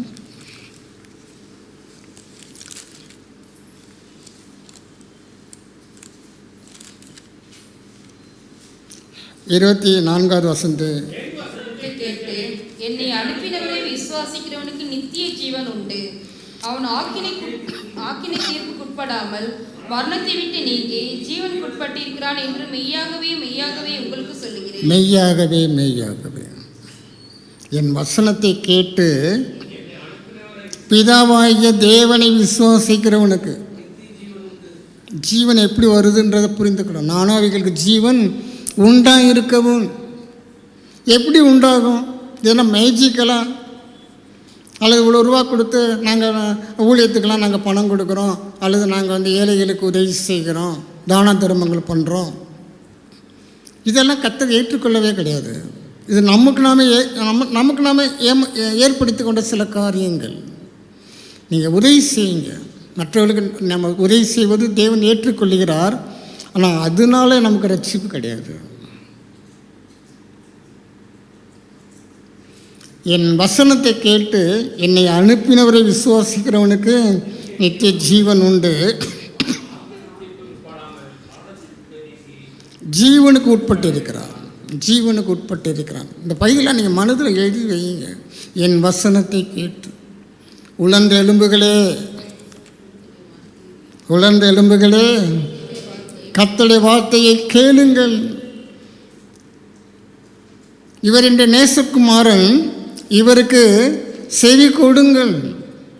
என் வசனத்தை கேட்டு அதன்படி செய்கிறவன் எவனோ அவன் கற்பாறை மேல் தன் வீட்டை அஸ்திவாரம் போட்டு கட்டின புத்தியுள்ள மனிதனுக்கு நான் ஒப்பிடுவேன். நம்ம எங்கே கட்டிக்கிட்டு இருக்கிறோம்? கர்த்தருடைய வார்த்தை கேட்டு செய்கிறோமா, அல்லது நம்மளை சுய சித்தத்தின்படி செய்கிறோமா? அதை நம்ம தான் முடிவெடுக்கணும், சொல்லணும், வெளியே சொல்லணும் கர்த்தர்ட்ட. எசேக்கியேல்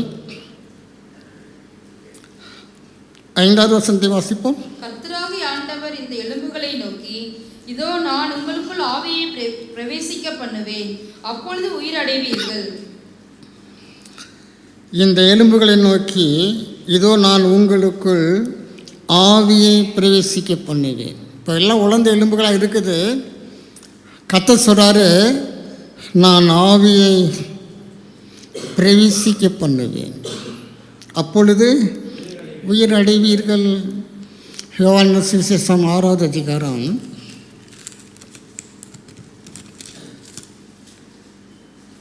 63 வாசிப்போம்.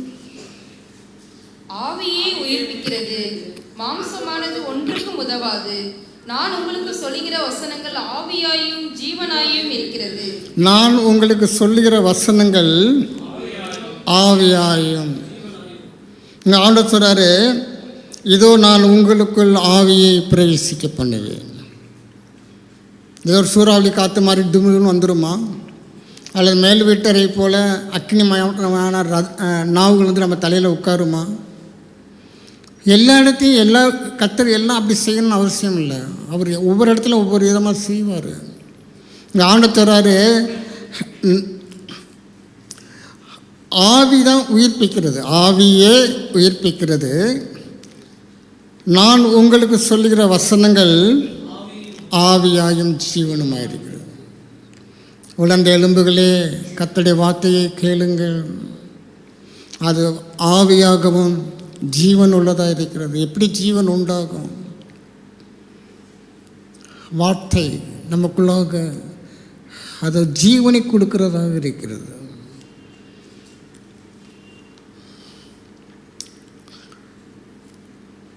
அந்த வசனத்தை திருப்பி வாசிப்போம்.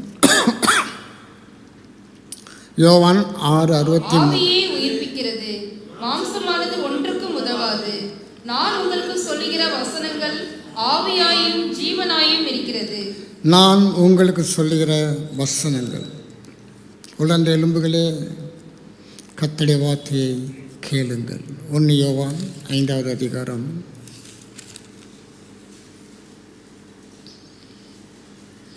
11வது வசனத்தை வாசிப்போம். தேவன் நமக்கு நித்திய ஜீவனை தந்திருக்கிறார், அந்த ஜீவன் அவருடைய குமாரனில் இருக்கிறது என்பதே அந்த சாட்சியாம். அந்த ஜீவன் அவருடைய குமாரனில் இருக்கிறது. இங்கே பார்த்தோம், வசனம்தான். நான் உங்களுக்கு சொல்லுகிற வசனங்கள் ஆவியாயும் ஜீவனுமாக இருக்கிறது. அப்போ ஜீவன் எப்படி உண்டாக முடியும்? நானும் அவைகளுக்கு ஜீவன் உண்டாகிருக்கவன்.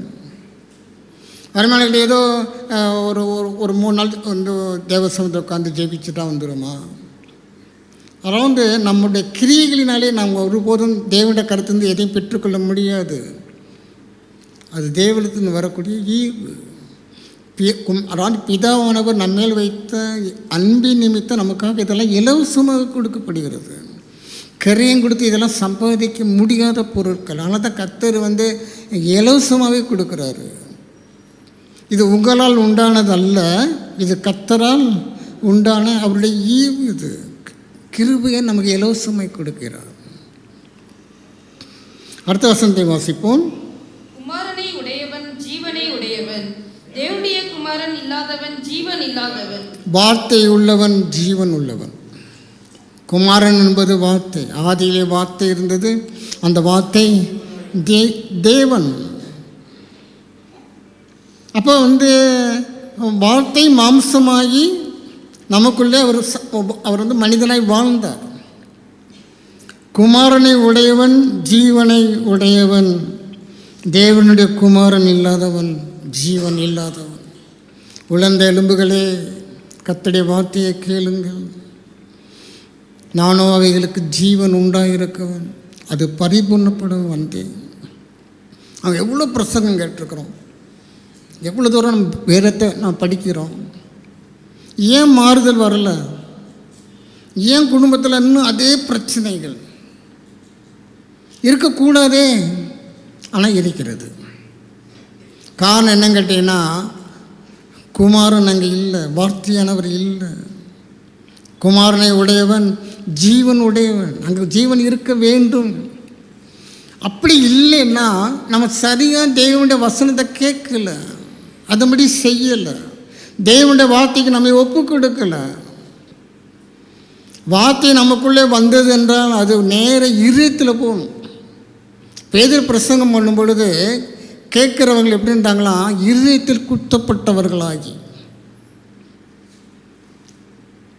நம்ம எவ்வளோ பிரசங்கம் கேட்குறோம், இருதயத்தில் குத்தப்பட்டு இருக்கிறோமா? தேவ சமூகத்தில் போய் அதுக்காண்டி தனியாக உட்காந்து, ஆண்டவரே இன்றைக்கி என்னோட பேசினீங்கப்பா, நான் அந்த இடத்துல நான் தப்பு தான், என் மேலே தான் தப்பு இருக்குது, என் குடும்பத்துக்கு நான் தான் ஆசீர்வாதத்துக்கு தடையாக இருக்கிறேன், என்னைக்காச்சும் அப்படி போய் பேசியிருக்கிறோமா கத்தட்ட? ஆனால் எவ்வளோ முறுமுறுக்கிறோம். தேவனுக்கு கை முன்னாடி இருந்தானே அடித்து கொடுக்கும் போல இருக்கு. அவ்வளோ கோபம். என்ன கடவுள், பொல்லா கடவுள்.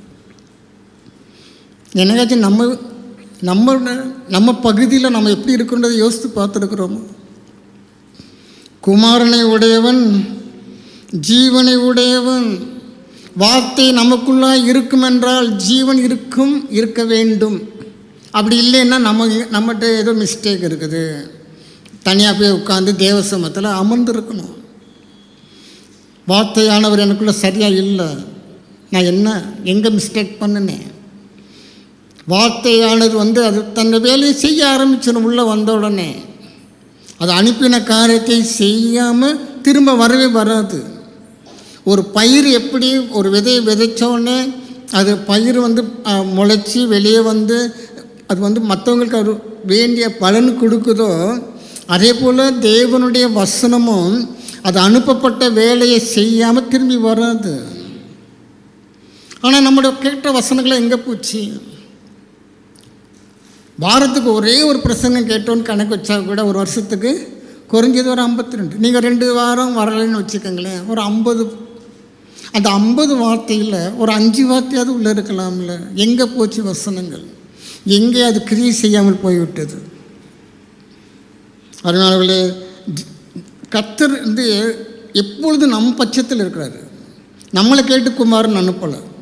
நம்மளாம் ஜெபம் பண்ணோமா, ரட்சகரை அனுப்புங்க அப்படின்னு நம்ம ஜெபம் பண்ணோமா? நம்மளை கேட்டால் தேவன் செஞ்சார். அவர் தம்முடைய மன உருக்கத்தினால ஜனங்கள் பாவத்தில் அப்படி மடிஞ்சு போகிறாங்களே, மேய்ப்பனில்லாத ஆடுகளைப் போல இந்த ஜனங்களை பார்த்து தேவன் மனதுருகினார். அந்த மனதுருக்கம் தான் வார்த்தையானவர் மாம்சமாகி சிலுவையில் போய் பலியாக ஒப்பு கொடுக்கும்படியாக. சிலுவையில் ஆண்டவர் என்ன சொன்னார்? என் தேவனே ஏன் என்னை கைவிட்டு? பிதாவானவர் கைவிட்டதுனால தான் நாம் இன்று கையை பிடிக்கப்பட்டவர்களாக இருக்கிறோம்.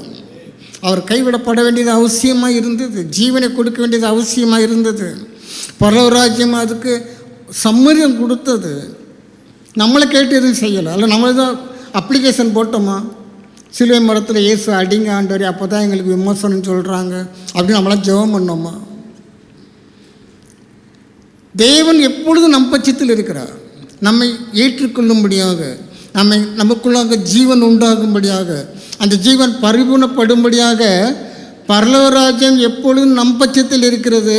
நாம் எங்கே இருக்கிறோம்? அதுதான் நம்ம யோசிக்க வேண்டிய காரியங்கள்.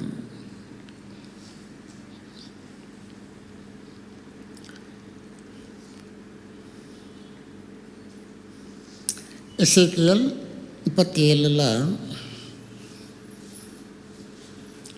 8-9 வசனங்களை வாசிப்போம். நான் பார்த்து கொண்டிருக்கிறேன், இதோ அவைகள் மேல் நரம்புகளும் மாம்சமும் உண்டாயிற்று. மேற்புறம் எங்கும் தோலினால் மூடப்பட்டது, ஆனாலும் அவைகளில் ஆவி இல்லாதிருந்தது. ஆனாலும் அவைகளில் ஆவி இல்லாதிருந்தது. இல்லாதிருந்தது. நரம்பு வந்துருச்சு, மாம்சம் வந்துருச்சு, மேற்புறம் எங்கும் தோலினால் மூடப்பட்டது. ஆனாலும் ஒவ்வொரு ஸ்டெப் பை ஸ்டெப்பாக அதை காரியங்கள் ஒவ்வொரு பையும் நம் கீழ்ப்படிய வேண்டியது அவசியமாக இருக்கிறது. ஆண்டவர் வந்து அவர் நினச்சிருந்தார்னா இவ்வளவும் இல்லாமல் உயிர் அடைங்கள் சொல்லியிருந்தால் உயிர் அடைந்திருக்கும். இவ்வளோ ப்ராசஸ் வந்து தேவனுக்கு அவசியம் கிடையாது. நாம் கற்றுக்கொள்ளும்படியாக நமக்குள்ளாய் ஜீவன் வர வேண்டுமென்றால் இதெல்லாம் செய்யணுன்றதை தேவன் நமக்கு கற்றுக் கொடுக்கும்படியாக. உண்டாக்கிறதுன்னு சொன்னால் உண்டாயிடாதா? நிச்சயமாக உண்டாகும். உண்டாக்க தேவனாலே முடியும். அவர் சர்வ வல்லமை உள்ள தேவன். நமக்கு கற்றுக் கொடுக்கும்படி நமக்கு கற்றுக் கொடுக்கும்படியாக. ஆனாலும் அவைகளில் ஆவி இல்லாதிருந்தது. ஆதியாகமத்தின் புஸ்தகம் 2வது அதிகாரம் 7வது வசனத்தை வாசிப்போம். தேவனாகிய கர்த்தர் மனுஷனை பூமியின் மண்ணினாலே உருவாக்கி ஜீவ சுவாசத்தை அவன் ஆசியிலே ஊதினார். மனுஷன் ஜீவ ஆத்மாவானான். மனுஷனை பூமியின் மண்ணினாலே உருவாக்கி, மண்ணினால மனிதனை ஆண்டவர் உருவாக்கிட்டார். இங்கே பார்த்தோம்னா எசேக்கியேல்ல நரம்புகளும் மாம்சமும் உண்டாயிற்று, மேற்புறம் எங்கும் தோலினால் மூடப்பட்டது. எல்லாம் இருந்துச்சு. ஆனால் இங்கே என்ன கிடையாது, இன்னும் ஆவி இல்லை. இங்கே அதே மாதிரி மனுஷனை பூமியின் மண்ணினாலே உருவாக்கி, இப்போ மனுஷன் ரெடி ஆகிட்டான். உருவாக்குனதுனால அவன் எழுந்து நடந்துக்கலை, அவன் பேசலை, அவன் செயல்படலை. அது பின்பதாக அவனுக்கு ஆவி கொடுக்கப்பட வேண்டியது அவசியமாக இருந்தது. ஜீவ சுவாசத்தை அவன் நாசியிலே ஊதினார். இங்கே ஒரு ஜீவ சுவாசத்தை தேவன் நமக்கு கொடுக்க வேண்டியது அவசியமாக இருக்கிறது. இது நீங்கள் பார்த்தீங்கன்னா வந்து இந்த அதுக்கு மேலே வந்து 5வது வசனத்தை வாசிப்போம். நிலத்தினுடைய சகலவித செடிகளும் பூமியின் மேல் இன்னும் உண்டாகவில்லை, நிலத்தினுடைய சகலவித பூண்டுகளும் இன்னும் உழைக்கவில்லை. ஏனெனில் தேவனாகிய கர்த்தர் பூமியின் மேல் இன்னும் மழையை பெய்ய பண்ணவில்லை, நிலத்தை பண்படுத்த மனுஷனும் இருந்ததில்லை. உண்டாக்கடன் சொல்லிட்டார் ஆண்டவர். சிருஷ்டிப்பினால எல்லாத்தையும் உண்டாக்கிட்டார். ஆனால் இங்கே போடப்பட்டிருக்கிறது நிலத்தினுடைய சகலவித செடிகளும் பூமியின் மேல் இன்னும் உண்டாகவில்லை. ஏன்னு கேட்டால் மேலிருந்து மழையை தேவன் கொடுக்க வேண்டியது அவசியமாக இருந்தது. எல்லாத்தையும் சிருஷ்டித்தார்ல, அதோடு வந்து அடுத்தபடியாக அவைகளுக்குள்ளாக ஜீவ சுவாசத்தை கொடுக்க வேண்டியது அவசியமாக இருந்தது. மனிதனுக்கு நாசியில் ஜீவ சுவாசத்தை கொடுத்தாரு. அதே போல் மற்ற சிருஷ்டிப்புக்கு அந்த 5வது வசனத்தை கவனிங்க.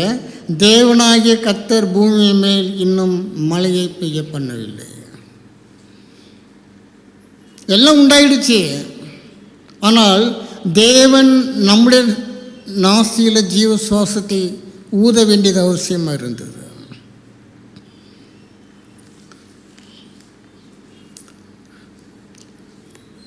அப்போஸ்தலர் 17வது அதிகாரம்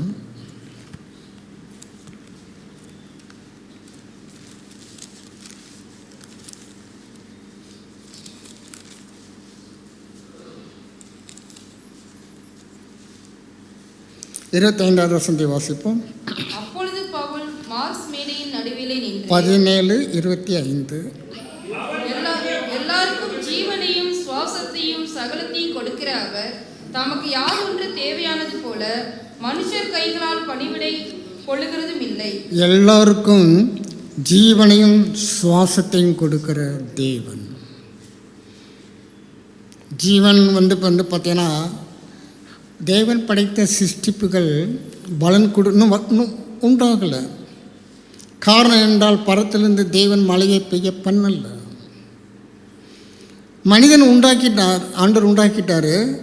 உண்டாக்குறவனே மனுஷன் எழுந்து செயல்படலை. அவனுக்குள்ளாக ஜீவ சுவாசத்தை கொடுக்க வேண்டியது அவசியமாக இருந்தது. இங்கே ஆவியானவர் எழுதி வச்சிருக்கிறாரு, எல்லாருக்கும் ஜீவன்.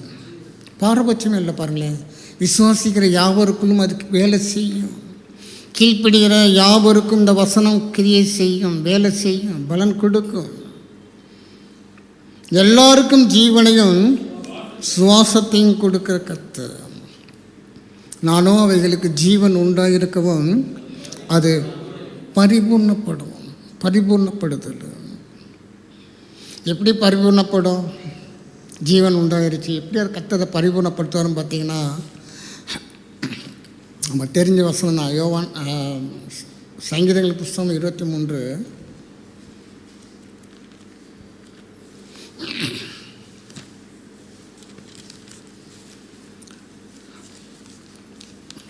5வது வசனத்தை வாசிப்போம். என் சத்துருக்களுக்கு முன்பாக நீர் எனக்கு ஒரு பந்தியை ஆயத்தப்படுத்தி என் தலையை எண்ணெயால் அபிஷேகம் பண்ணுகிறீர். என் பாத்திரம் நிரம்பி வழிகிறது. என் பாத்திரம் நிரம்பி வழிகிறது. இது வரைக்கும் எம்டியாக தான் இருந்துச்சு. உள்ளுக்குள்ள ஒன்றுமே இல்லை, எம்டியாக தான் இருந்தது. நிறையா குறைகள், நிறையா வேதனைகள், கண்ணீர். இப்பொழுது கர்த்தர் என்ன பண்ணுறாரு? பகைவர்களுக்கு எதிராக. பகைவர்னா நீங்கள் மாமே மச்சன் அண்ணன் தம்பி அவங்கள நினச்சிடாதீங்க. பிசாசுக்கு அவன் தானே திருடுனா? நம்முடைய ஆசீர்வாதங்களை திருடுனது யார்? நம்மளை கொண்டது யார்? நம்மளை அழிக்கும்படியாய் பிரயாசப்பட்டது யார்?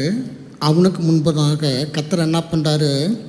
ஒரு பந்தியை ஆயத்தப்படுத்தி என் தலையை எண்ணெயால் அபிஷேகம் பண்ணுகிறீர்.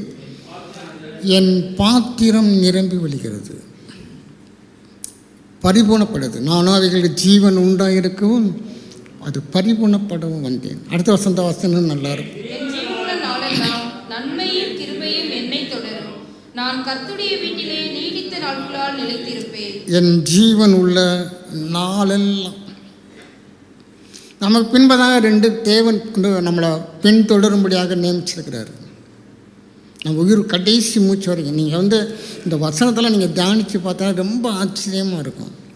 என் ஜீவன் உள்ள நாளெல்லாம் நன்மையும் கிருபையும் என்னை தொடர்ந்து வரும். அருமையானவர்களே, நமக்கு பின்பதாக என்ன தொடர்ந்து வருதுன்றது தெரில. தனியாக போனால் என்ன வருது? கொலுசு சத்தம் கேட்குது. நான் சென்னையிலலாம் அப்படிப்பட்ட வாய்ப்புகள் இல்லை. நீங்கள் மற்ற ஏரியாலாம் நீங்கள் பார்த்தீங்கன்னா இந்த இதெல்லாம் ஜெப குறிப்பாக வரும் என்கிட்ட. அதனால தான் நான் உங்கள்கிட்ட சொல்கிறேன். நேற்று தனியாக போய்க்கிட்டேன் பாஸ்டர். அந்த புளிய மரத்துக்கிட்ட போனோன்னே கொலுசு சத்தம் கேட்டுச்சு. ஏம்மா மற்ற இடத்துலலாம் கொலுசு சத்தம் கேட்கலையாம்மா? அந்த புளிய மரம் தான் கிடச்சிச்சாம்மா. வேதத்தை அப்படி சொல்லலாமா? நன்மையும் கிருபையும் உன்னை பின்தொடர்ந்து வருமா? கொலுசு சத்தம்னா கேட்கக்கூடாது. நம்முடைய மனப்பிரம. ஏன்னா ஏற்கனவே சொல்லிட்டாங்க, அங்கே தான் ஒருத்தன் ஆண்டு கூட செத்தான். என் மனக்கண்களுக்கு என்ன தெரியும்? நன்மையும் கிருபையும் தெரியாது. நாண்டு ஒருத்தன் தொங்கின மாதிரியே தெரியும், நாக்க தொங்க போட்டுக்கிட்டு. ஏன்னா சத்தியம் இல்லை, வேறு ஏதோ ஒன்று உள்ளே இருக்குது. உள்ளே இருக்கிறது தானே வெளியே வரும். உள்ளே ஆவியான இருந்தானா என்ன சொல்கிறோம்? ஆவிக்குரிய சிந்தனைகள் வரும், ஆவிக்குரிய வார்த்தைகள் வரும். அருமையானவர்களே, நன்மையும் கிருபையும் தொடரும். தேவன் தொடர செய்வோம். அப்படி தொடரலைன்னா சம்திங்கிறாங்க. நம்ம ஒழுங்காக வார்த்தையை கேட்கல, நம்ம மாற்றிக்கொள்ளலை. இதுதான் பரிபூர்ணப்படுது. என் பாத்திரம் நிரம்புறதல்ல, நிரம்பி வழிகிறது. என் பாத்திரம் நிரம்பி வழிகிறது. யோபுடைய சத்திரத்தை நீங்கள் பார்த்தீங்கன்னா ரொம்ப ஆச்சரியமாக இருக்கும். யோபு கடைசி அதிகாரத்துக்கு வாங்க. 16 வாசிங்க. இதற்கு பின்பு யோபு 140 வருஷம் உயிரோடு இருந்து 4 தலைமுறையாக தன் பிள்ளைகளையும் தன் பிள்ளைகளுடைய பிள்ளைகளையும் கண்டான். அதாவது 140 வருஷம். இதற்கு பின்பு, அந்த சம்பவத்துக்கு பின்பதாக எல்லாத்தையும் இழந்தான். கர்த்தர் அவனுக்கு 2 தனியாக கொடுத்தார். அதோட தேவன் விடலை. 140 வருஷம் உயிரோடு இருந்து. இன்றைக்கெலாம் நம்மளை 140 யாராச்சும் இருக்கிறாங்களான்னு தெரில. 80 வந்தாலே சொல்லிட்டார் டாக்டர், உங்களுக்கு தான் வயசாகிடுச்சுல போங்கன்றாங்க. டாக்டர் இதெல்லாம் நீங்கள் போனோன்னு வயசு தான் கேட்குறாங்க. உங்களுக்கு என்ன வயசு ஆகுது? அப்போ உங்களுக்கு சரி தான் போங்க. இதுக்கெல்லாம் ஒன்றும் வழியும் கிடையாது, கிளம்புன்றாங்க. கத்தட்ட போனால் அப்படி சொல்ல மாட்டார்.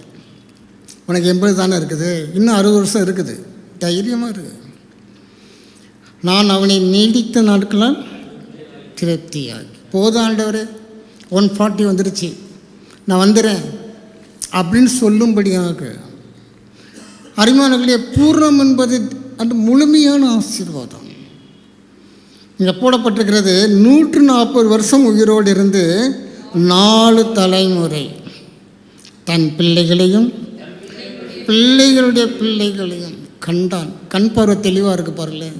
பார்க்குறதுக்கு கண்ணு வேணும்ல, கர்த்தர் அதையும் கொடுக்குறாரு. பிள்ளைகளுடைய பிள்ளைகளையும் கொடுத்துவிட்டு அதை பார்ப்பதற்கு கண்ணையும் கொடுத்துட்டாரு. போ வச்சுக்க. அதுதான் தேவனுடைய அந்த முழுமையான ஆசீர்வாதம். யோபு அந்த 14வது வருஷத்தை வாசிங்க. பூரண வயது உள்ளவனாய் மரித்தான். இதுதான், நானும் அவைகளுக்கு ஜீவன் உண்டாயிருக்கவும் அது பரிபூர்ணப்படவும் வந்தேன். அருமையானவர்களே, கர்த்தருடைய அந்த அந்த அந்த சிந்தையை நம்ம புரிந்து கொள்ளும் என்றால் அது நமக்கு அதான் நமக்கு அவசியமானது. மற்றெல்லாம் தேவன் கூட கொடுப்பார். நமக்கு ரொம்ப அதுக்காண்டி பிரயாசப்பட்டு அழுது உருண்டு பிறண்டு அதெல்லாம் அவசியமே கிடையாது. வார்த்தையை சரியாய் புரிந்து கொள்வோம் என்றால், வார்த்தையின்படி நம்ம செய்வோம் என்றால் அது போதும். நானும் அவைகளுக்கு ஜீவன் உண்டாயிருக்கவும் அது பரிபூர்ணப்படவும் வந்தேன். ஆதியாகமத்தின் புஸ்தகம் 15வது அதிகாரம்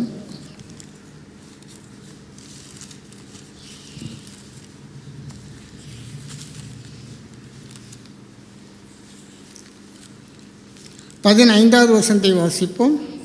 நீ சமாதானத்தோடே உன் பிதாக்களிடத்தில் சேருவாய், நல்ல முதி வயதிலே அடக்கம் பண்ணப்படுவாய். சமாதானத்தோடே, இன்னைக்கெல்லாம் ரொம்ப அவசியமான ஒரு வார்த்தைங்க. இன்றைக்கி எத்தனை பேருக்கு மரணத்தை கொடுத்த பயம் இருக்குதுமா? விசுவாசிகளுக்கு இருக்குது. அந்த பேரை சொன்னாலே மூஞ்சி ஐயாலாம் சொல்லாதீங்க விடுங்கன்றாங்க. கேட்க கூட பயமாக இருக்குது. நம்முடைய தேவன் மரணத்தை ஜெயித்தவர். நாமும் மரணத்தை ஜெயிக்கிறவர்களாக இருக்கணும். என்ன இங்கே இருந்தால் மாம்சத்தில் தேவனை ஆராதனை செய்ய போகிறோம், அங்கே போனால் ஆவியில் போய் தேவனை ஆராதனை செய்ய போகிறோம், அவ்வளோதான்.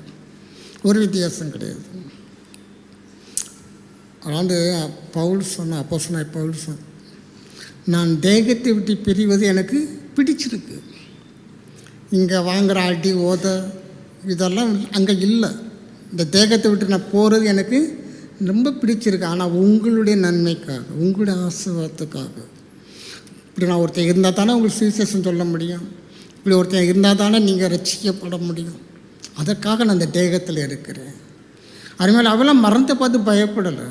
ஒரு இடத்துல தீர்க்கதரிசனம் சொல்கிறான், நீ போகிற அங்கே போனால் உன்னை இப்படி கட்டி வச்சுருவாங்க, போகாத.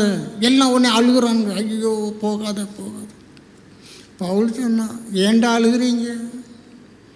நான் கட்டப்படுவதற்கு மாத்திரமல்ல, நான் மரணத்தை சந்திப்பதற்கு நான் ஆயத்தமாக இருக்கிறேன், என் ஜீவனை கொடுப்பதற்கு நான் ஆயத்தமாக இருக்கிறேன். அது மரணத்தை பார்த்துலாம் பயப்படலை பாருங்கள். ஏன்னா அவனுக்கு ஜீவாதிபதி உள்ளே இருக்கிறாரு, ஜீவன் உள்ளே இருக்கிறது. இந்த மரணமே உன் கூறு எங்கே?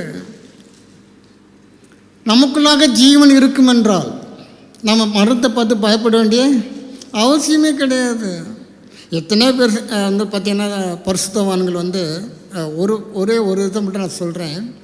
காலையில் எழுந்திரிச்சு நீட்டாக குளித்து சேவ் பண்ணி நல்ல பெஸ்ட்டு ட்ரெஸ்ஸை மாட்டி வீட்டை விட்டு வெளியே போனால் ஒரு விசேஷத்துக்கு போனால் எப்படி ட்ரெஸ் பண்ண வரும் அந்த மாதிரி ரொம்ப டீசெண்டாக எல்லாம் ட்ரெஸ் பண்ணிவிட்டு போய் முழங்கால் படி போட்டாராம், பருத்து போயிட்டாராம். அவர் யாரும் அவர் சரீரத்தை குளிப்பாட்டுறதுக்கு அவர் இடம் கொடுக்கல, தன் சரீரத்துக்கு வஸ்திரம் போடுவதற்கு வாய்ப்பு கொடுக்கல. எல்லாம் ரெடி பண்ணிவிட்டு எல்லாத்தையும் ப்ளஸ் பண்ணிவிட்டு போய் முழங்கால் படி போட்டார், அப்படியே பருத்துக்கு போயிட்டார். அவருடைய முடிவு சமாதானம். அதான் சொல்லப்பட்டிருக்கிறது, நீ சமாதானத்தோடு. நம்ம துக்கவில் என்னைக்காச்சும் அப்படி பார்க்க முடியுமா? எல்லாம் நெஞ்சில் அடிச்சுட்டு அழுவாங்க, அங்கே ஒரு பக்கம் ஒரு கூட்டம் உட்காந்து அழுதுகிட்டு கிடக்கும். இது இயல்பு, நான் அதை குறை சொல்லலை. அதுதான் நேச்சர். இன்றைக்கி எல்லாம் அப்படி தான் இருக்கிறது. ஆனால் வேதம் அவ்விதமாக நமக்கு சொல்லவில்லை. வேதம் நமக்கு என்ன கற்றுக் கொடுக்கிறது? நானவர்கள் ஜீவன் உண்டாயிருக்கவும் அது பரிபூர்ணப்படும் வந்தேன். நீ முழு சார்ந்து வாழ்வேன், பூர்ண வயதுள்ளவனாய். யோபை குறித்து சொல்லும் பொழுது பூர்ண வயதுள்ளவனாய் மரித்தான். இங்கே சொல்லப்பட்டிருக்கிறது, நீ சமாதானத்தோடு உன் பிதாக்களிடத்தில் சேருவாய், நல்ல முருவயதிலே அடக்கம் பண்ணப்படுவாய். நானும் அவைகளுக்கு ஜீவன் உண்டாயிருக்கவும் அது பரிபூர்ணப்படும் வந்து. இந்த பரிபூர்ணத்தை குறித்து நிறைய காரியங்கள் இருக்கிறது, நேரம் இல்லை. நீங்கள் வீட்டில் போய் படிங்க, உங்கள் வேறாமத்தை தரங்க, தேவ சமூகத்தில் உட்காருங்க, இந்த சத்தியத்தை திருப்பி படியுங்க. ஏன்னா உலர்ந்த எலும்புகள் உயிரை அடைவதற்கு கர்த்தருடைய வார்த்தையை செவிசாக்க வேண்டிய பொறுப்பு நமக்கு இருக்கிறது. நாம் முழங்கால் படிக்கிடுவோம். எங்களை நேசிக்கிற நல்ல பிதாவே, இந்த பரிசுத்த ஓய்வு நாளுக்காக நாங்கள் நன்றி செலுத்துகிறோம். உன்னுடைய பிரசன்னத்துக்காக நாங்கள் நன்றி செலுத்துகிறோம். உன்னுடைய சமூகத்துக்காக நாங்கள் நன்றி செலுத்துகிறோம். எங்கள் மத்தியிலே நீர் அசைவாடிக்கொண்டிருக்கிறதற்காக ஸ்தோத்திரம்.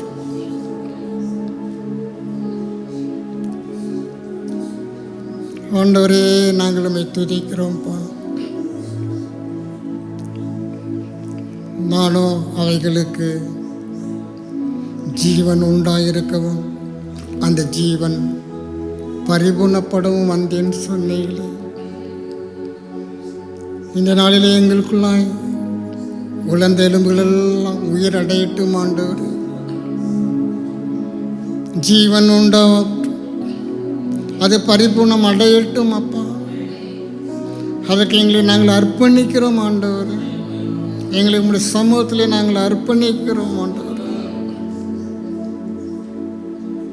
இதற்கு விரோதமாக கிரியை செய்கிற எல்லா மாம்ச சிந்தைகள் இயேசுவின் நாமத்தினாலே எங்களுடைய மனதை விட்டு அகன்று போவதாக. ஆவியின் சிந்தையோ ஜீவன் என்று இருக்கிறது. நாங்கள் அப்படிப்பட்ட சிந்தை உள்ளவர்களாக காணப்படட்டும்.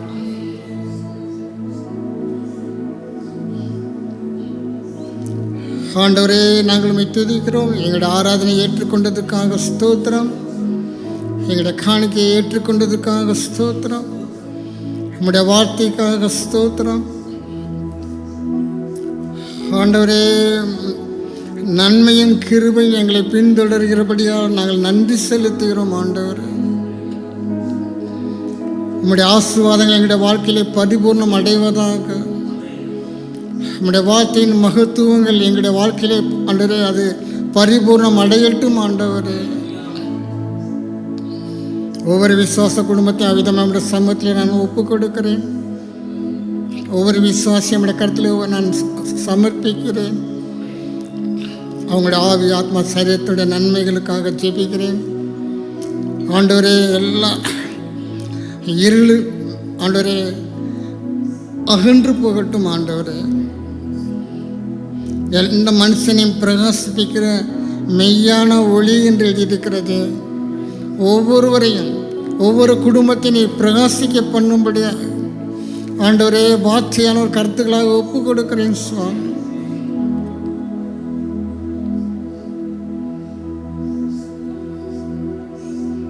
சரீரத்தில் பலவீனமாக இருக்கிறவர்களுக்காக ஜெபிக்கிறேன். ஜீவன் உண்டாகட்டும், சுகம் உண்டாகட்டும்.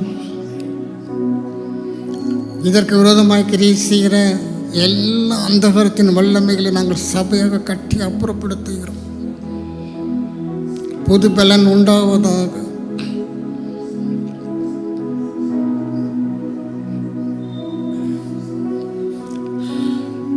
பொருளாதார ஆசீர்வாதங்களுக்காக ஜெபிக்கிறேன். நீ கைது செய்கிற வேலைகளில் நான் ஆசீர்வாதத்தை கட்டளையிடுவேன்னு சொல்லியிருக்கிறீங்க ஆண்டவரே. விசுவாசிகளுடைய பொருளாதாரத்தில் அவருடைய கரத்தை பலப்படுத்துங்க. கர்த்தரை தேடுகிறவர்களுக்கு ஒரு நன்மை குறைபடாதுன்னு சொல்லியிருக்கிறீங்க.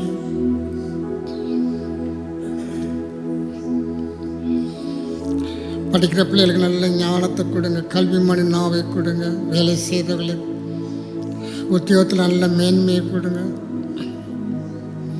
அவர் எளியவனை புழுதி எடுத்து தூக்கி பிரபுக்களோட அமர பண்ணுகிறவராக இருக்கிறபடியால் ஸ்தோத்திரம். ஊழியம் செய்கிற பிள்ளைகளுக்காக ஸ்தோத்திரம். பாடகர் குழுவுக்காக ஸ்தோத்திரம். இசைக்கரை வாசிக்கிற பிள்ளைகளுக்காக ஸ்தோத்திரம். விசேஷமாக குழந்தைகளுக்காக ஜெபிக்கிறேன். சிறு பிள்ளைகள் என்னிடத்தில் வருவதற்கு இடம் கொடுங்கள். பரலோக ராஜ்யம் அப்படிப்பட்டவருடையது என்று எழுதியிருக்கிறது. இவருடைய தூதர்கள் உம்முடைய சமூகத்தில் உம்மை தரிசித்து கொண்டிருக்கிறதற்காக நாங்கள் நன்றி செலுத்துகிறோம்.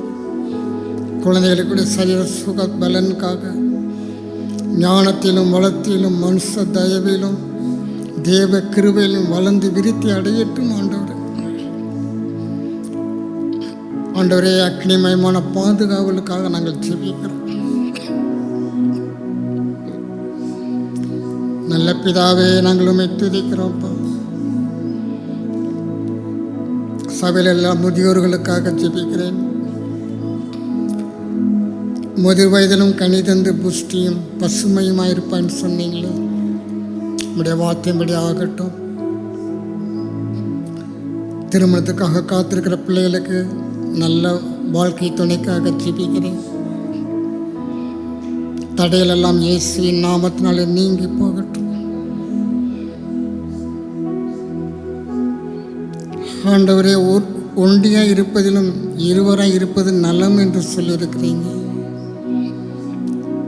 அந்த நலமான ஆசீர்வாதத்தை பிள்ளைகள் பெற்றுக்கொள்ளட்டும். சீக்கிரத்திலே அவர் உங்களுக்கு நியாயம் செய்வார் என்று இருக்கிறது. அந்த நாளுக்காக நாங்கள் ஸ்தோத்திரிக்கிறோம்.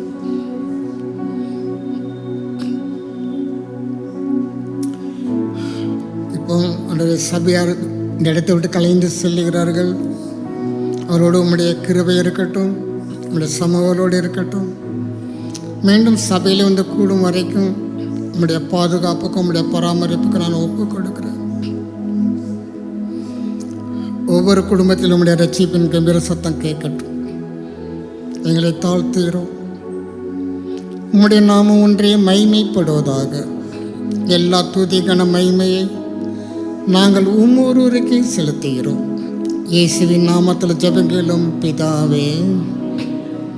என் ஆத்துமாவே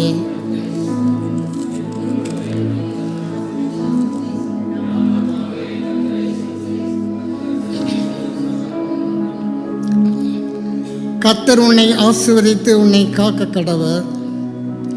கர்த்தர் தம்முடைய முகத்தை உன்மேல் பிரகாசிக்க பண்ணி உன்மேல் கிருபையாக இருக்க கடவர். கர்த்தர் தம்முடைய முகத்தை உன்மேல் பிரசன்னமாக்கி உனக்கு சமாதானம் கட்டளிட கடவர். Praise the lord, praise the lord, praise the Lord.